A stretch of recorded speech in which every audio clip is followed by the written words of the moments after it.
Hey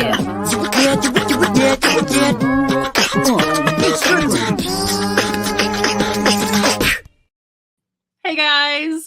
Oh my goodness. First and foremost, can I tell you guys, thank you for being here already. You guys are rock stars. And look at this. Down here in the ticker, I wrote just a thank you to all the channel members that who have joined or who have renewed their memberships. I really appreciate you guys so much. And then in the last 9 days, so I don't know that I said anything last week, but Lady Picker, I wanted to welcome to the channel memberships. So I have everyone's name down there just in case I've never shouted you out in a live. You guys know how much I love and appreciate you, and I wanted to be sure of it. So I know we chit chat a lot on this live, but tonight, we're really bringing some education. I was telling our guest just a moment ago that of everyone that's in this chat tonight, I wager to guess the majority of us, if not all of us, have never done a Poshmark live show. And that is another, it's kind of like Whatnot, it's a live auction format, but it's on Poshmark, which a lot of you guys are more familiar with Poshmark than a new platform like Whatnot, but I'm not familiar enough with it to bring you really educated information about it, but this girl is, okay? Her name is Ashley Wheeler. And if you're not familiar with her, I wasn't until I met her actually at FlipCon. And I had a lot of people came up at FlipCon, I got to meet a ton of people and everyone had such amazing and wonderful things to say. I met many of you guys that are in the chat, but I don't know what level this girl was vibrating on when she came over to me, and I can't even remember. I'd have to look back on my chat log exactly what it was that she spoke to me. It just resonated with me on a different level. And I told her later, I was like, I'm sorry. I was so taken aback by the positivity that you spoke into me that I started to tear up. So if you like my level of positivity, you're really going to love hers. And she's going to tell us a lot about Poshmark tonight. So you guys, please make her feel welcome. I'm going to bring her in and then we'll go through some hellos in the chat as well. So this is Ashley Wheeler, you guys. Hello, guys. There's a lot of people that you're here tonight. What's that? There's a lot of people in the chat. That's amazing. Yeah. They've all come to hear you talk about Poshmark. Let's say hi to a few of them real quick. I see Dawn Throwback Threads is here. Hello, Dawn. Enjoyed watching your live sale over on Instagram yesterday. Another way to live sell. People are finding so many ways to live sell. Maggie is here. Hello, Maggie. My buddy Chrissy Collins on the Move is here. Hello. And Judy. I saw Judy just put out a video where she got some free Lily Pulitzer, and I mailed Judy. Gosh. Yeah, I mailed Judy a mystery box too. She does a lot of unboxings from ThreadUp and different companies. She'll order boxes and stuff, and she's got a mystery box coming from me. So I hope it's a good one for her. Do you ever send out any mystery boxes? I haven't sent out any specifically, but I have definitely done unboxings before, ThreadUp, but it's been a minute since I've done that. Life sales kind of took over my life for a minute. So it sounds like it really has. I've never ordered a ThreadUp mystery box. Do you think I should or do not do it? It's so spontaneous. Sometimes they're really good and sometimes they're not. It's just so dependent. It's definitely a luck of the draw. If you're okay with doing a gamble, if you will, then it's fun at least to unbox it and to give the viewers an ability to see what's possible in those boxes. That's how Hustle at Home Mom explained buying pallets. She said, if you can afford to gamble that much money, then buy a pallet. Right. So that's ThreadUp too. Mm-hmm. Melanie Sposio is here, as is Trevor 10th Street Market, Sola Seller. You guys, I'm going to try to make it through saying hi to everyone quickly so that we can get into talking Poshmark with Ashley. But yeah, I see Dory and Mama Beth, Coco and Chewy are here, Melissa Miller, Rose, Cheryl Shiny Squirrel. You guys are rock stars. Thank you so much for being here. Cheryl is here also. Hello, Rachel. Hello, chat. I hope you all are having a great night so far. It's been awesome. If you guys have any questions at any point while we're talking tonight for Ashley, please put it in the chat. If I miss anything, just say it again. You guys know I'm usually pretty good about reading the chat, but I want to learn about Poshmark tonight. So yeah, Angie's Oddities is here. Hello, Angie. And I see so many of you guys who sent stuff for the charity auction. It is tomorrow night. Ashley, we're having a charity auction on Whatnot. I know you're not probably on Whatnot a whole lot since you're, Poshmark live sales, but we're doing an art auction. Oh, fun. So resellers from all over have created art and sent it in. That is so And cool. That's yeah, crazy. my PO box has been like inundated with art. And tomorrow we're auctioning off, and 100% of the proceeds is going to Team Collins on the Move here and their fundraising efforts for the Autism Society of Greater Orlando. Oh, that is so cool. I love that. Yeah, it's gonna be really, really epic. I'm excited about it. But it's tomorrow night. I'm gonna get dressed up and wear sequins and everything. Oh, fun. I think I might wear the outfit that I wear in my profile picture if anyone actually wants to see that outfit on. Happy New Year. Yeah. Hey, James, how's it going? Yeah. So before we start talking about Poshmark, have you ever done a Whatnot sale? Yes, I have. Okay, tell me your thoughts about Whatnot, because one thing that I hear, although I don't agree with it, and it's okay if you do, because I love variance in opinion. One thing I hear more often than I don't in my comments about when I make like Whatnot videos and stuff is people are saying, yeah, but you have to have a social media presence, or you have to have some type of influence. And I think you have to create your own influence on Whatnot. I'm not saying it doesn't help that you might have some influence somewhere else, but like there's plenty of categories and Whatnot I would have no credibility in, Right. and I would have to build it myself. But what did you think about your experience on Whatnot? I totally agree with you. I definitely argued that a lot because especially in the clothing category, and I'll talk a lot about that when I'm referring to about live sales, it's going to be geared towards clothing and accessories.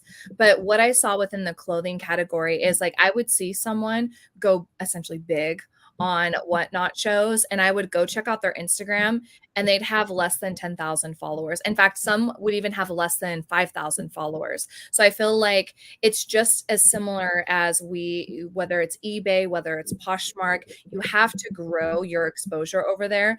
No one knows you outside of that niche. If you're on a Whatnot or even on YouTube or on podcasts, like there are different audiences for every single one. There's going to be some overlap, of course, but I did notice that it had more to do with what sort of product you have and also just what connections essentially you've created, relationships that you've created within the app specifically. Absolutely. Yeah, I agree with that, especially with Whatnot being so social, because like one big thing with these live sales, be them Poshmark live sales, I'm sure you can speak to this, probably being pretty similar. People want you to recognize them when they come in. They want like that first name basis and a familiarity with like who you are. It's like that for me on Whatnot. Is it like that on Poshmark? Yes and no. And that's one of the things that I do enjoy about Poshmark versus Whatnot. I feel like Whatnot is in the stage of building a audience, and they really tagged along to the reseller community at first because they realized that we have such a great influence of a mass group of people. But on Poshmark, they have been developing a customer base, getting acquainted with the boutique clothing, getting acquainted with pre-owned clothing, kind of like what I would envision someone who's used to going to ThredUp on a regular basis. There's a customer base that's been there. So if there's people that want to get recognition on my Posh shows, it's because they're a customer of mine and they just want to know that I know their name on a first name basis. It's not a, hey, recognize me because I want to get more followers on my Whatnot audience to be able to have more views in my Whatnot shows. So there's a difference, I would feel like, in the recognition. I'm creating, in my opinion, I mean, I know that it's on Whatnot as well as on Poshmark, but I feel the majority of the people that I'm seeing in my shows are because they're truly customers. Gotcha. Quick shout out to Cindy Collins Designs down here. You guys just became a channel member. Thank you so much. Guys, tomorrow night, if you looked through the pre-bid section, like in my store on my Whatnot for the tomorrow night's auction, Cindy is the creator of all of the metal, like salvage metal redesigned jewelry that is in there. She did amazing pieces. There's this one bracelet that it looks like it has an eye. It's like this hand-painted eye in resin, and then the bracelet part of it is a salvage spoon. Oh my gosh, that's And so it's like cool. a cuff, and it's just incredible what she has done with salvaged metals. So thank you to everyone that's popping in. All of my friends are here. Christopher's here. Hello, wonderful people. I saw my mom and dad in here. Mary Garcia's in here. I couldn't get everybody's names. I'm so sorry. I've tried to pop up a few of you guys, but yeah, I real quick, Trevor said I considered trying to contribute some art for that, but after seeing everyone else's contributions, I'm glad I wasn't able to. No, it's like all levels of art. Israel created something today. So Israel is my 6-year-old, and you're a busy mom too, right? Yes, very busy. One of the hardest things I feel like, and you kind of spoke already to how live sales are taking over your life. Like live sales need to happen during prime time, and where I can list on eBay while my kids are at school, or even in the middle of the night if I really needed to, or 5 a.m. You have to be on live sales when the buyers are on live sales. When do you feel like is the most active time on Poshmark?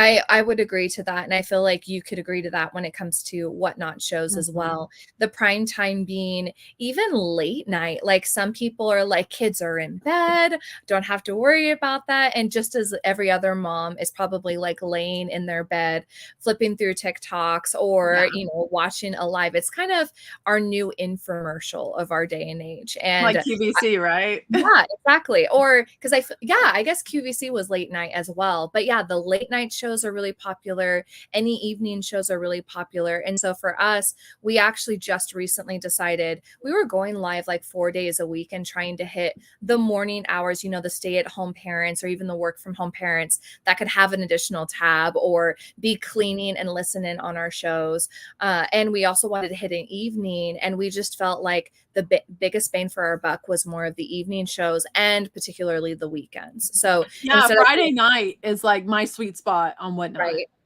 Oh yeah. Yeah, ours is Sunday evening. And then we decided just because of our busy schedule and other kids' activities and other events that we have going on through the week, Wednesday evening was kind of like our other evening that we could hit. So instead of doing 4 a week now, we're doing 2 and just making more quality shows. So, is it hard to get approved to sell on live shows on Poshmark? I haven't even looked, to be honest with you.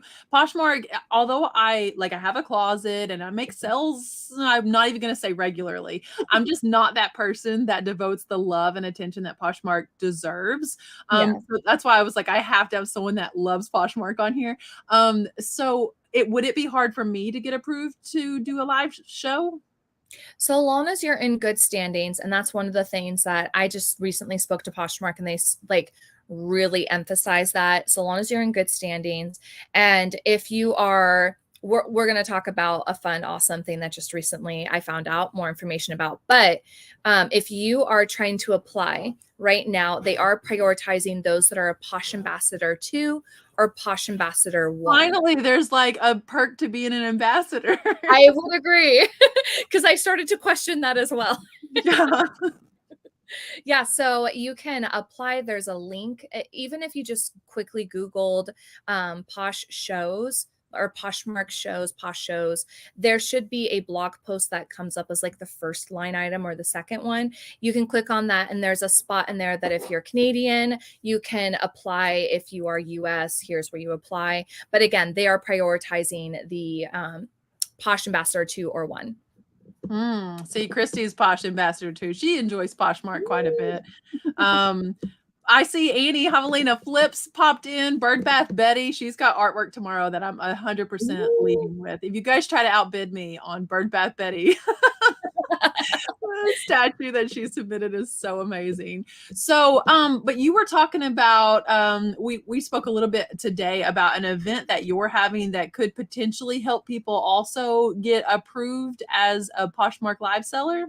Faster. So I had no idea when I was applying for this that this is what it entailed. But if you guys have ever heard, Poshmark does a conference called Posh Fest.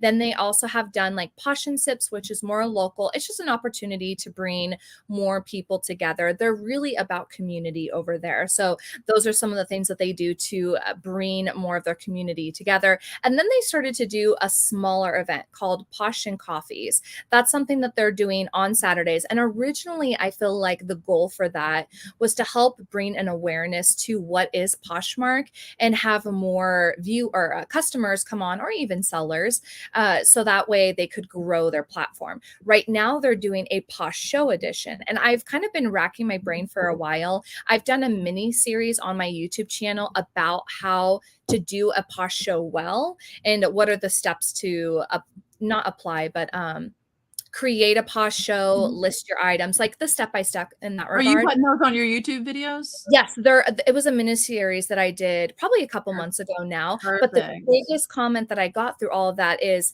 okay, I love this, but how do I get approved? And when this Posh and Coffee came about, I was like, yeah, I'll sign up for that. I would love to teach people, because I'm getting so many questions on a regular basis, even through my live shows. And when I was doing the onboarding the other day, they said anyone who is a part of your Posh and Coffee, get their username afterwards, you will get accepted. This is essentially becoming your Posh Show training. So that way you are now equipped to do a Posh Show, and then you will get approved to do a Posh Show between 9 to 12 business days after the Posh and Coffee. Wow. And so Ashley was gracious enough to give us all the link to the one that you're hosting it on Facebook. Is it being hosted on Facebook? Yes. So it's an event on Facebook. This is based on the way that they want us to do it. So I did that for my first go round. I'm going to be doing 3 over the next several, probably the next 3 months. So 1 each month, 1 in March, 1 in April, 1 in May. Nice. And it's going to be virtual. You basically just have to tune in. You can show your face or not. You can engage or not. It's more just a training ground for you to know. So like a big conference call. Yeah, exactly. Okay. And so the link to that, guys, I put it in the description. There's 3 links that are in the description. One of them is to Ashley's YouTube channel. One is to her Instagram, because she's very active on Instagram.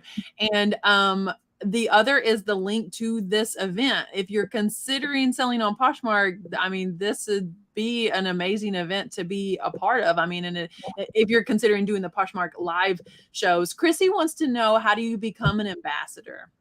So I will look that up while we're chatting. There are different things. I know that I don't know if they've changed it. Yeah, there's sharing and there's listing, but there's a specific number. So I want to make sure I can get that for you. Yeah, I know. Like sharing, like you have to share other people's closet items. You have to share your own. Yeah, and share your own, and share, like, there's certain numbers for those, Chrissy. And I saw Christopher said, Rachel, I'm not seeing the candlestick listed. I added something to it, and it is going up. Don't worry, I have it out, and it is going to be listed. I'm setting everything up, and it's been a lot of work, you guys, but it's so worth it and worthwhile. And hello to Vicky. Vicky is here. She Picker is here also. I appreciate everyone that's popping in. Yes, thank you guys. Okay, I have the criteria. Now, I'm assuming this is probably Posh Ambassador 1. Okay. So for community shares, which is what you were just referencing, it's going to other people's stores and sharing their listings. And this is, if I remember correctly, it's quarterly that you get reevaluated for this. So community shares, you have to share at least 5,000 items from other people's closets. It doesn't have to be 5,000 from one. You can go to multiples. And then self-share, which we all know is very beneficial on Poshmark. If you're searching Levi's and you've just shared your item, it should go to the top of the search engine. And then new Posher share. So anyone that has a new closet sharing a few of their items are selling at least 15 items within that quarter, and then having an average purchase rating of 4.5, and also a fast shipping rate of less than 3 days. And they said that's not too bad. Yeah, at least one love note given for another posture. I feel like that's right. I remember that was my first purchase ever on Poshmark, was so that I could become an ambassador. When I first got my Poshmark going, I was like, well, obviously if I'm going to do this, I have to be an ambassador. And I ordered a Johnny Cash t-shirt just so I could leave a love note. Gosh, I feel like Posh 2 doesn't require leaving a love note. But I think the goal is essentially make sure you're sharing yours and other people's items. Make sure you're having items that sell. They make that bar pretty low of how many items you should have sold in a quarterly basis. And then make sure you're actually purchasing items within the platform. I think they want to keep that going on their platform. Tracy is glad to see us both, and we're glad to see you as Yes. well. You guys, I'm seeing a lot in the chat about the bad weather that is in Texas, and definitely prayers for you guys. Be sure that you are staying safe and keep some shoes on. I've spoken to some survivors of severe weather like that, and they said they wish they'd had their shoes on. Like for the aftermath. So keep your shoes on if you have to go to your safe place, but hopefully nobody will have to do that. Chrissy says, I've been on Posh for a long time. I have a star by my name that says become a Posh ambassador.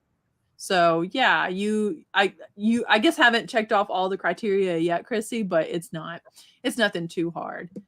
What's up, Jack? How's it going? What's up? We are learning about Poshmark live sales tonight. So you were talking about what Barbette Betty says, I become a Posh ambassador just to get the bulk share option. So you don't get that unless you're an ambassador. I had no idea. So they do have now, which is super handy. Previously, we had to have third parties in order to have essentially a bot in the background, like sharing our closet. Otherwise, it was like one by one sharing. I remember that. Yeah, you can bulk and just click on select all. You have to scroll. This is the key. Make sure you scroll all the way down because it keeps loading more items in the store. And then you click share and it hits it. It's so nice. And I filter by available first. Yes. That way it'll stop scrolling when that's all the ones. And it hits all the sold. Yeah. Yeah. ATL flippers are here driving but listening. Definitely don't chat in, but we're glad that you're listening. And my buddy Marcus Dixon's Pickens is here. He shared that coolest story on his Instagram earlier. I'm going to share it here because I'm just so happy and rejoicing with him. So he went back to the correctional facility that he actually gave his heart to God when he was in this correctional facility. He went back there and gave his testimony and led 2 people to salvation. Wow. Like at the same place that he came to know Christ. I'm like getting emotional thinking about it. And I just thought it was so great. It was so great to like share the story, and that's beautiful. That's wonderful. Daisies and Doodles is here. Hey everyone, I'm late but glad to be here. We're glad that you're here too. Yes, hello. Guys, if I miss anything at all in chat tonight, definitely just pop it in there again. Ruby slippers are helpful for tornadoes. So where geographically, or is this like public knowledge, where geographically are you? I'm in Missouri. I'm in Oregon. So okay. So Posh, you probably do love Posh because of that flat rate shipping. I mean, everyone on the coast and on the other platforms, it's harder to make a sale sometimes because you have to pay more for shipping from that seller. So yeah, I do have I do sell on eBay, and flat rate is really handy. I do have a kind of a tiered system with my shipping because I love the flat rate envelopes, like legal flat rate, the regular flat rates. But yeah, when I'm trying to ship something to Florida, it's a lot more expensive. Or there's a lot of people in Puerto Rico that like to purchase my items as well, and that can get spendy. I mailed something to Anchorage, Alaska yesterday because I was like, wait a minute, why is this $13? Because the item was $13 and the shipping was $9, and they ended up $13 shipping, and I was like, why? And then I looked and I was like, well played, Anchorage, well played. Whatever. Mary has a question that I was kind of thinking the same thing whenever we were talking about bulk sharing a moment ago. Do you use a VA or any type of a share bot, or are you just doing it by hand? Yes, I do have a VA that I have hired from Upwork. It's really easy. I feel like a lot of people are apprehensive with that, but like they have a work diary. I can review everything that they were doing from their clicks to their typing speeds. And I've had this specific VA for probably 3.5 years at this point. So she's been amazing. I do still have a bot too. In fact, flip.com has a free way for you to share your stuff as well as sending offers. I feel like previously that was one of those things of like, we do not talk about on Poshmark because it's like, well, you could get banned from having. I know, I almost said if you don't want to answer that. But I feel like they have gotten to a place where their policies have changed. So it's a little mellow in that way. So it is something that I do use. But I will say that if you are if you do have the Posh Ambassador and you can do the bulk share, if you don't feel comfortable with using a bot, that's a really great way for you to do it quickly. Gotcha. Where in, or do you share like central, southern, where in Oregon are you located? Yeah, so I like to say rural Oregon. It's Eastern, but I am actually from the Portland area. And in fact, my dad lived for a while in Aloha, Oregon, which if anyone's in the Beaverton, Hillsboro area, you know where that is. So So earlier we were talking about the volume of sales that you had in Whatnot or on Whatnot in a 6-month period. And was this mainly selling women's fashion? correct. You were able to replicate 6 months worth of women's fashion sales on Whatnot in what time period on live sales on Poshmark? 1 month. From half a year, guys, selling the same thing, women's fashion. Yes. And that's something that I'm going to go more in depth with like actual figures and analytics and like stuff within a YouTube video probably next week. But if we just look at the facts in that way, some would say that I have a big following on Instagram. Some would say that I have a big following on YouTube. Some would say like I have that upper hand because I also have new merchandise. But when it came down to the reality of it, and I will say I was one of the first people that did get access to Posh Shows. However, when I still looked at my November sales, when I still looked at my October sales, my December sales, they were still pretty consistent with when Poshmark first launched Posh Shows. And so more people were getting access at that point. And yet I was still managing to almost on a monthly basis duplicate what I made in 6 months on Whatnot with women's clothing. Yeah, I always bring up on this show, and I'm always saying, and to the point where I inadvertently fooled someone the other day and thinking you weren't allowed, because I would say I can't sell women's clothes on Whatnot, and they're like, why can't you? I think it was a Fireball Flipper. She's like, wait, why? And they were like, no, she just can't. Like $4 a piece or something. It's just not where I make any money on Whatnot, and I wish it was, because the women's clothing sales that I've had on Whatnot are so tremendously fun because I get to talk about fashion the entire time. Oh, And yeah. I love that. I love to talk about the way this bodice is made or the darting on these pants and look at the pattern of, like I love to talk about that kind of stuff. But on Whatnot, if you can't sell it for, I'm not even going to say a thrift store price, if you can't sell it for a bin's price practically, Right. for me, and that's because I haven't cultivated that women's fashion audience, because I've also watched a girl sell an American Eagle Sherpa hoodie for $80 on Whatnot. Right. And I'm like, I feel wow. Because I feel like they put in the work. And that's something that I would say is like, I have a friend who's in Florida. She does consignment and she does Whatnot shows. And in a 3-month time span, that was equivalent to what my 2 months were on Poshmark. But she also had the risk ability to start things at $1 or to start things at $2. And so she could play around with that because the other consigners that she has with her are also resellers. And so we're like, yeah, take a chance, like have some fun. So she was able to do the risk taking while building an audience. I feel like once you hit over a specific threshold, like people want to buy from you because they know that you're popular or they know that you have really good items, or it's more of like, yeah, I just want to be able to buy from you. So I like, to your point, I feel like you could have something like a Zara piece that goes for $40-$50. Yeah. But I also feel like it's a lot easier to make that happen on Poshmark right now. We could have this conversation in a year from now and Whatnot could be completely different. Yeah. I feel like they are doing a lot of great things in place to partner with influencers or bloggers to help bring They're more. downright paying people to have shows. Like partnering with influencers is such a nice way of putting it. Yeah. They're paying people to have shows and like buying their giveaways. I mean, that's great. I mean, the more users and active users on the platform, the better that is for everyone. So it's wonderful. But I mean, they are aggressively pursuing sellers Very on the platform.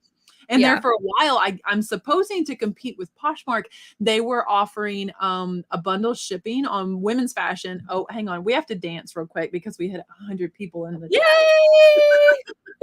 I missed it all ago. Oh, no, someone left. You see that? I didn't even see that. Somebody left because we started dancing. But yeah, like I'm sorry, I'm trying to remember what I was saying now, but when they offered to bundle, yeah, up to $5, it wasn't any additional shipping on women's fashion on whatnot. And I was like, I think that's in an attempt to compete with Poshmark live sales. How does the shipping work? Because I don't even know. I've tuned into a couple Poshmark live sales and I'm like, I am so lost because you would think they're all the live sales are set up the same. No, they're not. I got on a Poshmark live sale and I was so lost. How does the shipping work? So that I got to be in like the golden days, or not the golden days, but like back when this wasn't the case. So they have a shipping cost of, it just recently increased due to UPS or USPS growing their or increasing their rates. But Poshmark has always had this thing where it's like 7 something for 5 pounds or less. And that's just like their blanket shipping cost. So if someone bundles in your store, then same concept. Well, initially when live sales came into the picture, every item that someone purchased, they were paying $7 and something in shipping.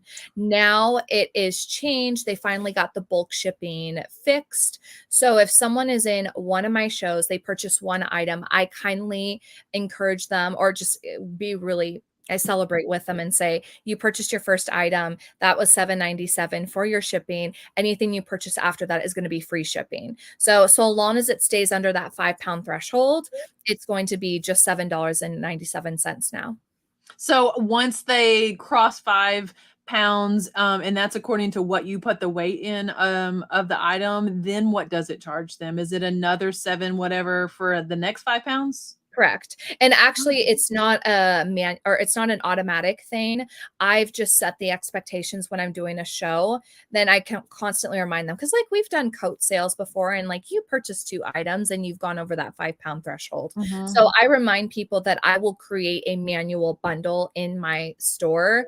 So it's a lot of a workaround. And that's one of the things that I really love about Whatnot in comparison to Poshmark is Whatnot just has like, you get to put the weights in and it continues to add up what the price is going to be for the shipping. Whereas on Poshmark, I have to keep control of, okay, it went over 5 pounds. I should probably make 2 bundles for this person, cancel the original order, they purchase the new 2 to have that shipping cost. Otherwise, I'm going to get in trouble by Poshmark if it's gone over 5 pounds. So you do have, that's so interesting. That seems like a lot more work for someone like me though, who's not, I mean, for you, it's like, it's probably something done in the background of your mind, but I couldn't imagine trying to keep track of like who's bought what. And then sometimes there's a little bit of buyer's remorse. Do you ever have anyone, when you go to bundle up their order, say, just cancel it and not want to pursue? Yeah, I've had that happen once I've started live sales in October. So Okay, only that's once not when bad. someone had a buyer's remorse in that way. But if that's the case, normally I'm like, okay, they've already purchased. I'll just put it in a box, ship it off. And typically I get a mad email from Poshmark saying, hey, that went over 5 pounds. Make sure you're careful next time. So. Oh, okay. Okay. Wow, that's interesting. What does the 8 in your name mean? She is correct. It is kids. So you have 8 children? Yes. I thought you had like 2 or 3 kids, and So 3 was like pushing it. I have 3 at home right now. My husband and I have raised 5 over the last, well, we've been married, that'll be 11 years in June. So he had 5 from a previous marriage. And so I inherited 5 beautiful children when we got together. And over the last 11 years, we raised them. So as it was kind of funny because like as they were graduating and getting out of high school and going off to college, like rooms were opening up in our house. And so I was like funneling my reselling business into more of their rooms. I told my son the other day, he's a junior in high school, and he said something. I said, whenever you leave, you realize that's another inventory room or it's a Lego room for me. Just kidding, Dello. Don't leave me. Constance has a question. What was the difference of what you made in the first 6 months on Posh versus the next on Whatnot? So maybe like the actual figures. Yeah, I suppose so. While you're looking at that, however transparent you want to be, Tracy said, I have very few followers on Instagram and no YouTube, and I have a group now that follows me on Poshmark. So this, guys, and I promise this is also attainable on Whatnot. Like my son's not even allowed on social media. Granted, he uses my Whatnot, but I don't know half the people in his Lego shows. He sells Lego on Whatnot. That is so awesome.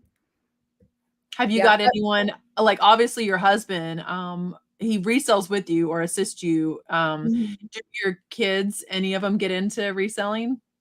So it was kind of cool with the older kids. I feel like as they got older, they started to realize how expensive retail items were. And so thrifting became all the rage. It was very popular. But even one of our oldest daughter, she loves designer. And so she'll go to like farfetch.com or even go overseas with her fiance now because his sister is over there and they'll get like designer items for Nice. Compared to America, a lot more affordable. And so they'll have something, enjoy it for a little bit, and then they'll flip it on Poshmark. So yeah, I feel like they did that. And then our oldest son, him and his girlfriend would literally go to the thrift stores and like send us pictures of like, look what we found, both for themselves. And they'd also just very loosely sell stuff on Poshmark. So yeah, they did. They didn't exactly help us, but they saw the benefit of the income, both for being able to increase their wardrobe with nicer brands that they like, but also being able to make a side income with it.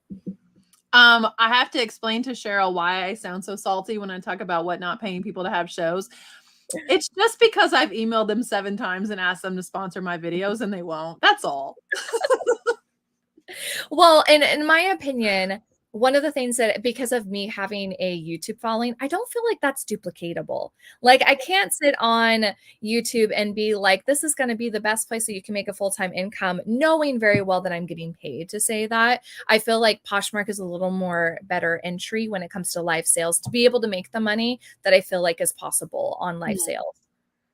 I'm interested to see because I wholeheartedly, like I'll tell everyone in the chat now, guys, I'll be the guinea pig. I'm going to go over with Ashley and do some live sales on Poshmark because I want it to be a place where while my oldest son is selling Lego and Whatnot, he needs another category. He needs more platforms or something. And he loves live sales over listing on eBay. And so if we could do men's fashion over there and he could get, you know, a following built up with like men's clothing, or I'm sure he'd sell women's clothing. It's probably going to be more believable for him to sell men's. I think that would be great. So, you know, he and I may both follow you over there. Well, and I think it would be good for us to talk about like how to have successful, because just like Whatnot, you've got to work on growing your audience on Poshmark.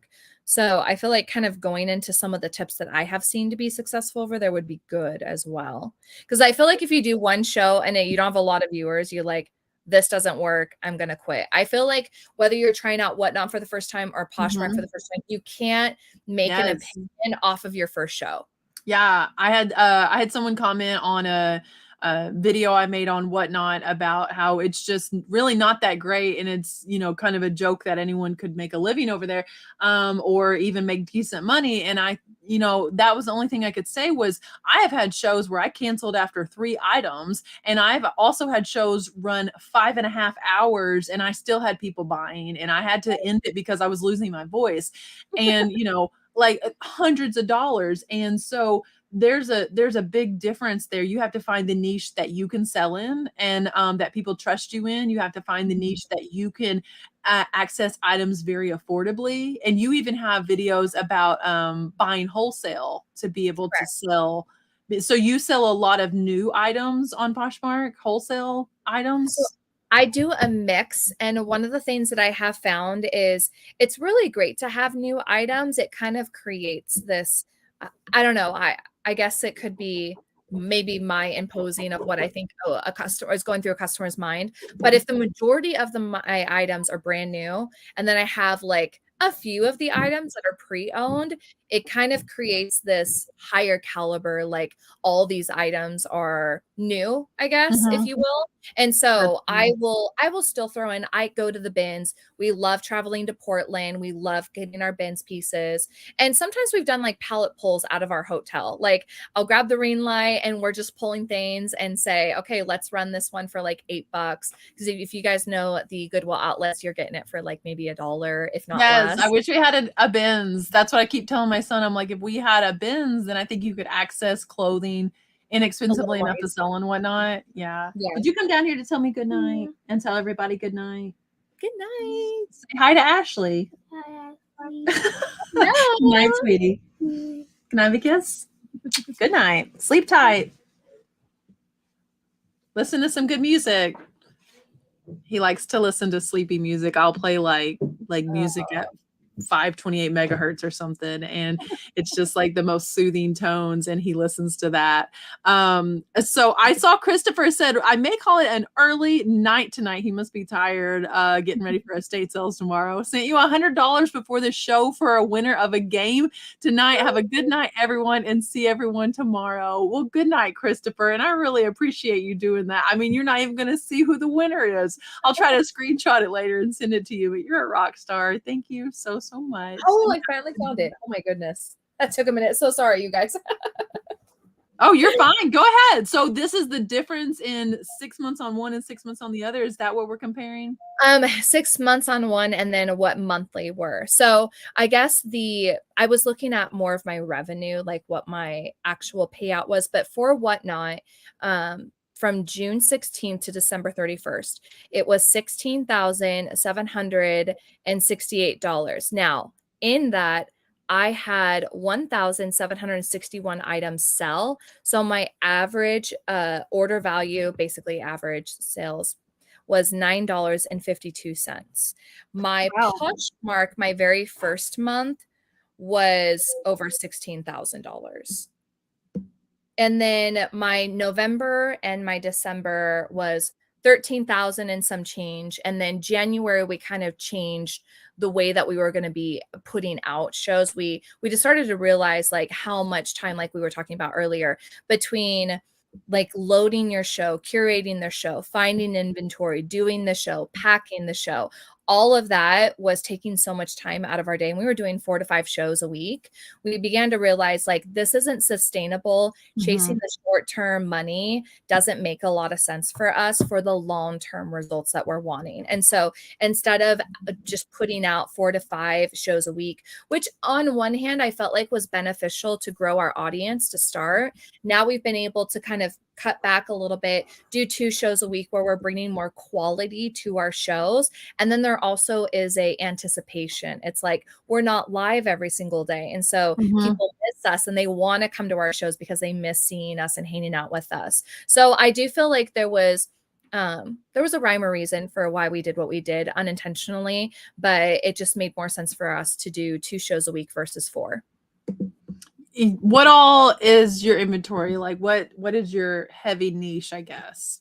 So I did mainly clothing and shoes to start. Once Poshmark did the bundle shipping, though, it didn't make sense for us to do just a full-fledged shoe show because people could buy like 10 shoes in one show, and that would make it really heavy to ship the items. So now I like to curate a show where I'll have a good mix between like hoodies and light shirts and jeans, and just I kind of try to offset how heavy some items could be. And then I might put a purse in a show, like a nice designer purse, or I might put a nice shoe in the show. Just I play around with different things, just knowing that some people could hit that 5-pound threshold. How's the vintage clothing niche on Poshmark? Honestly, I think really good. And I can't speak for the Whatnot vintage clothing niche because I have not been in that niche specifically. But I feel like I've kind of like what you were talking about earlier. I've literally watched a friend that does 2 shows a week, always have been very consistent with that. She'll model the items. It doesn't matter if it's vintage, it doesn't matter if it's a Zara sweater, it doesn't matter like what it is, but she'll style it and show the audience. And I've literally watched her have like a Zara sweater go for $40, $50. I'm like, you guys realize that probably is more than retail or probably equivalent to retail. And a lot of her stuff is thrifted. So I think if you can show how the item is, or even just help people see the vision of how to style it, whether it's vintage or new, modern, I feel like you can be very successful on Poshmark. So this continues to be, you have to help me get past this because this continues to be the thing that I'm afraid of. Kim saying, you know, she said earlier she bundled some items and canceled for the buyer and needed them to like repurchase the bundle, and she was chasing them down. And then this, she says, I paid $22 for an overweight package because the lady ordered 15 items. So I'm doing my first show. Someone loves everything I have and they buy 15 items. My option, let me make sure I'm getting this straight. My option is to, after the show has ended, bundle them in a store and then ask her to cancel her purchase and rebuy it, but she has to rebuy it with additional shipping. So setting proper instructions, I feel like, is very beneficial. If you continue to say this throughout the show, it's going to be expected. So if someone does go over that 5-pound threshold, they already know what is expected of them. They know that they're going to have to repurchase. This is nothing new than what we were doing when we first started in Posh Shows. When, like what I said earlier, when Posh Shows first started, someone could buy this item, it was $7.67. Someone could buy this item, it was $7.67. Crazy. Were people buying much at all? Yeah, they were still buying. And I just let them know, like, I will do the manual work and I'll create a bundle for you. So people love that because I was saving them money on the shipping. Did it mean that they were having to purchase twice and wait for Poshmark to credit them? Yes, but people were still doing it. You'd be surprised. So now when I'm doing shows, I just set that expectation. If you go over that 5 pounds, we're going to be creating 2 listings for you. Do not cancel before they've already purchased the next 2 bundles. That's the one thing I've seen people do, is people will cancel and then say, hey, here's your new ones. And then that's when buyer's remorse comes in. They're like, oh, well, did I really want that stuff? Like, do I want to buy it again? And then they don't. If they end up not purchasing, one of the things that I wanted to, I don't know if you can see it, but this is like a Poshmark label.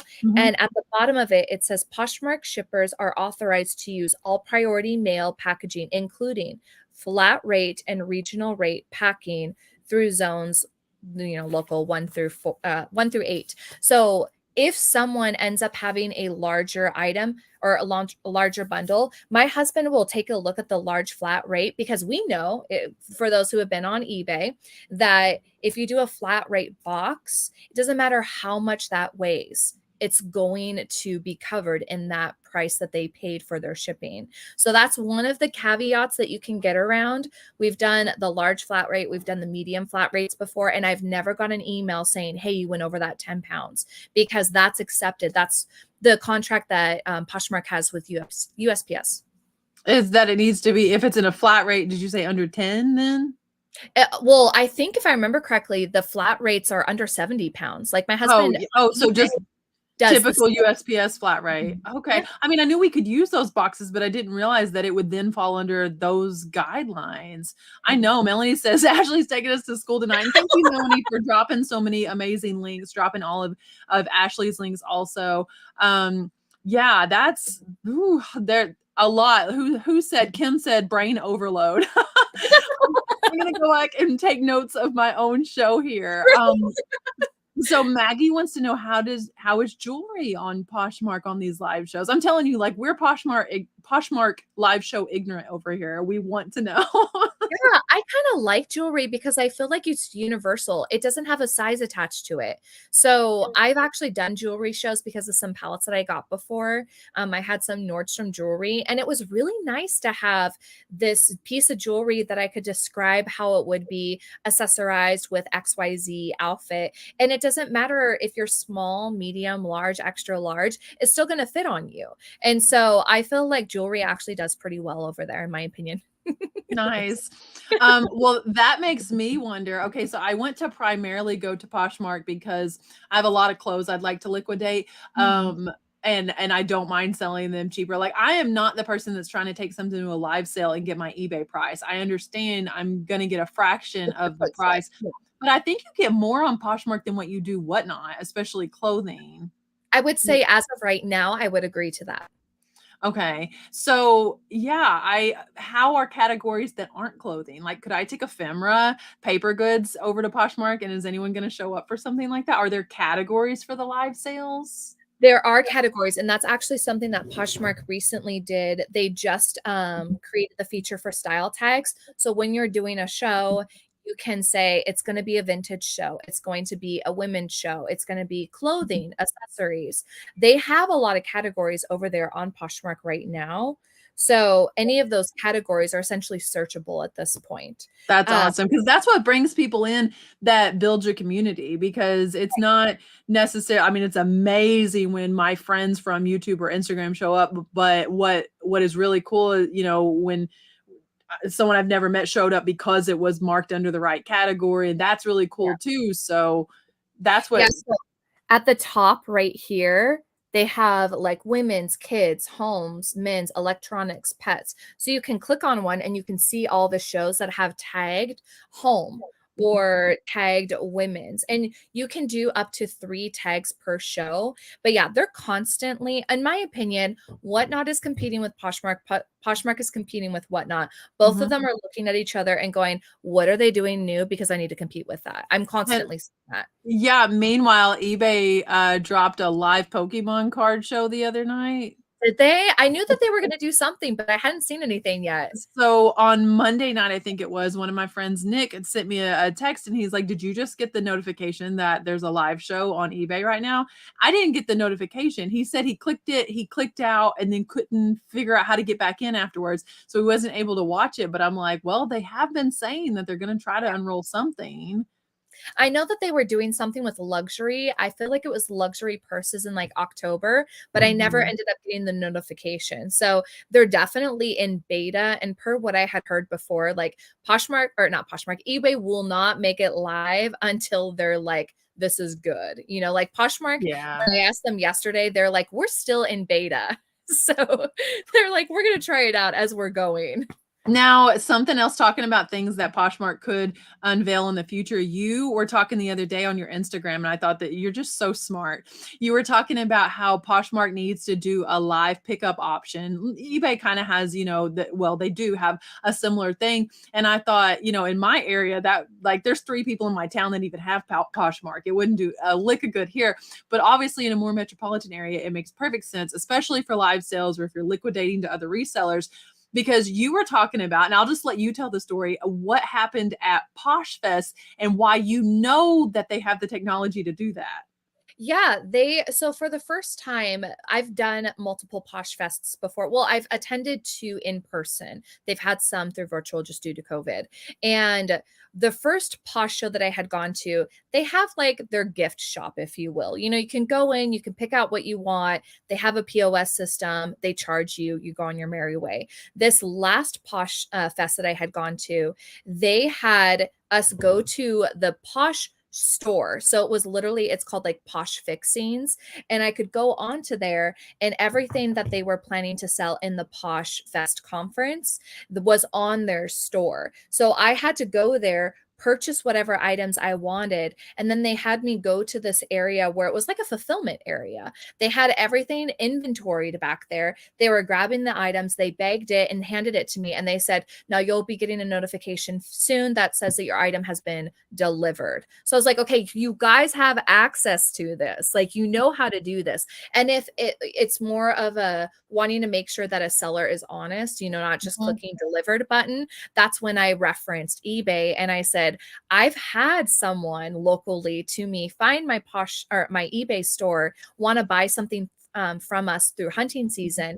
They came to my door. They had a barcode on their phone and said, hey, you're supposed to scan this in order for eBay to say that the item's been confirmed. So I feel like with the technology that I saw on eBay transpired with what I saw on Poshmark, I know that they can do this. And the only reason why I mentioned that is I've actually done Facebook groups before where I was going live. So I've always been very involved in my community. I love giving back in whether it's my time or my resources or just my expertise. And I've always had an online presence, but I've never been able to like sell my clothing locally. And so I was doing Facebook groups where I was doing live shows to kind of essentially give back without having a brick and mortar store. So I've had an audience that has been developed on my Instagram that watches that I'm doing live shows. And they're like, man, I would love to be in your live shows, but I just hate that I have to pay the shipping. So that's why I saw the need. I heard the need and I saw what Poshmark was doing. I was like, this would be really great if they could do that. Yeah, yeah, that's pretty interesting. I think they probably have more capability to do something like that. And like I'm hosting the art show tomorrow and there's items I want and I'm just thinking, am I really going to have to pay to ship it to myself when it's Right, like like, send it to like your it PO box. already exists in my living room? So my husband's going to bid on the items that I want should someone outbid me, but I tried to just start those items at basically what my bid was. um because I'm like, I don't want to have to pay to ship, a several pound item to myself. That just seems a little crazy. I feel Um, like you do have to be careful on that on Whatnot. I don't know if it has changed, but I know that if two people, so like if you're live and then someone else is using your same internet and bidding, that's classified as show bidding. So you have to be careful with that. Like they have to go off of your hmm. internet to make sure that Oh, it's not like you're trying to like upbid an item that you have because someone's in the house. that's really interesting. That would make any type of like a live actual in-person thing where, people were actually there's a lot of Right. reasons why they shouldn't do that, especially if you win the bid. Oh boy. Amber Dalton says we started out on Poshmark but moved from mostly clothing to mostly video games. So we're pretty much solely eBay now. Do you see any video game market on Poshmark? They did branch into electronics, but I think you're in the right audience market for what you're in at this point. And that's the biggest thing that I remind people when I'm doing my YouTube videos is I can't say one platform is better than another because I need to know what you're selling first. Yeah, and need to know what your cost of goods is. Yes, 100%. That is so important to what platform you're selling on because I can tell you all day long, go sell this, this, and this on Whatnot, but only if you're getting it for almost nothing. Yeah. If your buy cost is high, you're going to have to go to a site that gives you more money than that. I mean, but if you can crank through things that, starting them out at $3. Now, how is the starting bid numbers on Poshmark in comparison with Whatnot? I have a video out warning people not to start stuff at $1 on Whatnot. I don't know why that just became the trendy thing. Do people do craziness like that over on Poshmark live sales? So Poshmark, and this, I was thinking about this just now too, that we should talk about the fee system. I do feel like there is a lower fee structure on Whatnot, and they go based on a percentage. Unfortunately, on Poshmark, if anything sells over 15 or sells under $15, Poshmark takes a fee of like $3 and something cents. So that percentage under that $15 is a lot higher. It's closer to 30%. But Mhm. anything that sells over $15, they do 20%. Now, I feel like now that I've been on Posh Shows longer, I'm willing to pay that cost knowing the customer base that they have established over the last 11 years. It's worth it to me because I feel like there's more people willing to bid up my items. I've started things easily, brand new items at $15. No one bats an eye at that, especially when I can tell them the item retails for $98. If it's thrifted, I might go to $8. I did a crazy whim. I think it was last week where I was doing like a liquidation show and I started everything at $5. And so when you think about that, it's like $3 that they're going to take in a fee. So I'm basically profiting $2. Mhm. They won't let you start any bids below $3 because essentially you're getting like 2 cents off of that. Maybe Mhm. the fee is like $2.90 something cents. So Mhm. I feel like you get 2 cents if something sells for $3. But I would say that there's more common people starting things at $10 or $5, and people are like, okay, I'm willing to pay for that. There are some that do the crazy like $3 starts, which would, in my opinion, be equivalent to the $1 start on Whatnot. I mean, don't get me wrong. I think that there's a place for it if if you have the right audience, if you know for a fact that your item's good enough and you have 60 people in your show and it's going to be bid up. But there's still the chance that it's going to sell for that. I watched a Yeah. luxury handbag seller start. It was thankfully for them just a Louis Vuitton luggage tag, but that's a $60 item all day long at Mhm. least, right? Depending on the luggage tag could go up to 100. They started it at $1 because they were having fun and starting things at $1, watching people bid them up. Whatnot glitched out and it sold for $1. Oh no. I Oh mean, no. yeah, and they were not happy. They ended the show shortly after that, and I thought you can't really depend on people bidding it up because if you have one person that likes that, what if no one else in that show even wanted a luggage tag but one person? They're not going to bid themselves up. There's 100 reasons why an item could be more valuable. You could still have the audience, and you still shouldn't start it at less than what you would accept for it. I feel like that's like the downside to Whatnot. I loved when they rolled out the feature of being able to show your starting bid, because I liked that reminder. Like, maybe I paid $5 for this, but I paid like $3 for this. And so I wanted to change my shipping cost. But when you go live, like, there's so much you're trying to think about that I don't always remember what I wanted to start the bid at. And so I loved that they had a starting bid, but I wish that that was private. Like, I wish that was just a footnote that you could see, because if you're seeing the show, like maybe you had 20 items in the show and you expected to have like 50 or 60. Now I want to change my price in the middle of the show. I don't want people to see that I was planning to do this at like $10 and now I want to bump it up to like 15. Whereas like on Poshmark, they don't have something like that for a starting bid. So I try my best to have some sort of notes that I've created either on the screen or like as a little tag on my hanger. But yeah, I feel like you have to like make decisions while you're live. You know, if you don't have a lot of people, okay, I need to start this higher. If you've got like our show that we did, like I called it liquidation, and it was at 5, starting majority of the items at 5, but I did start some at 8 and some at 10. We started to have quite a few people bidding up pieces. So I was like, okay, let's have some fun. I'm going to start this one at $5. And it was like a nice designer piece, or like Kate Spade earrings. But I knew at that point that the audience was there to bid up the items. Otherwise, I wouldn't have. It wasn't your first item that night. Yeah. Yeah. So have you ever had a show that after a few items, you're just like, this is not it, and we're not going to waste time on this tonight, and you just shut it down? I've had more of that on Whatnot than I've had on Poshmark.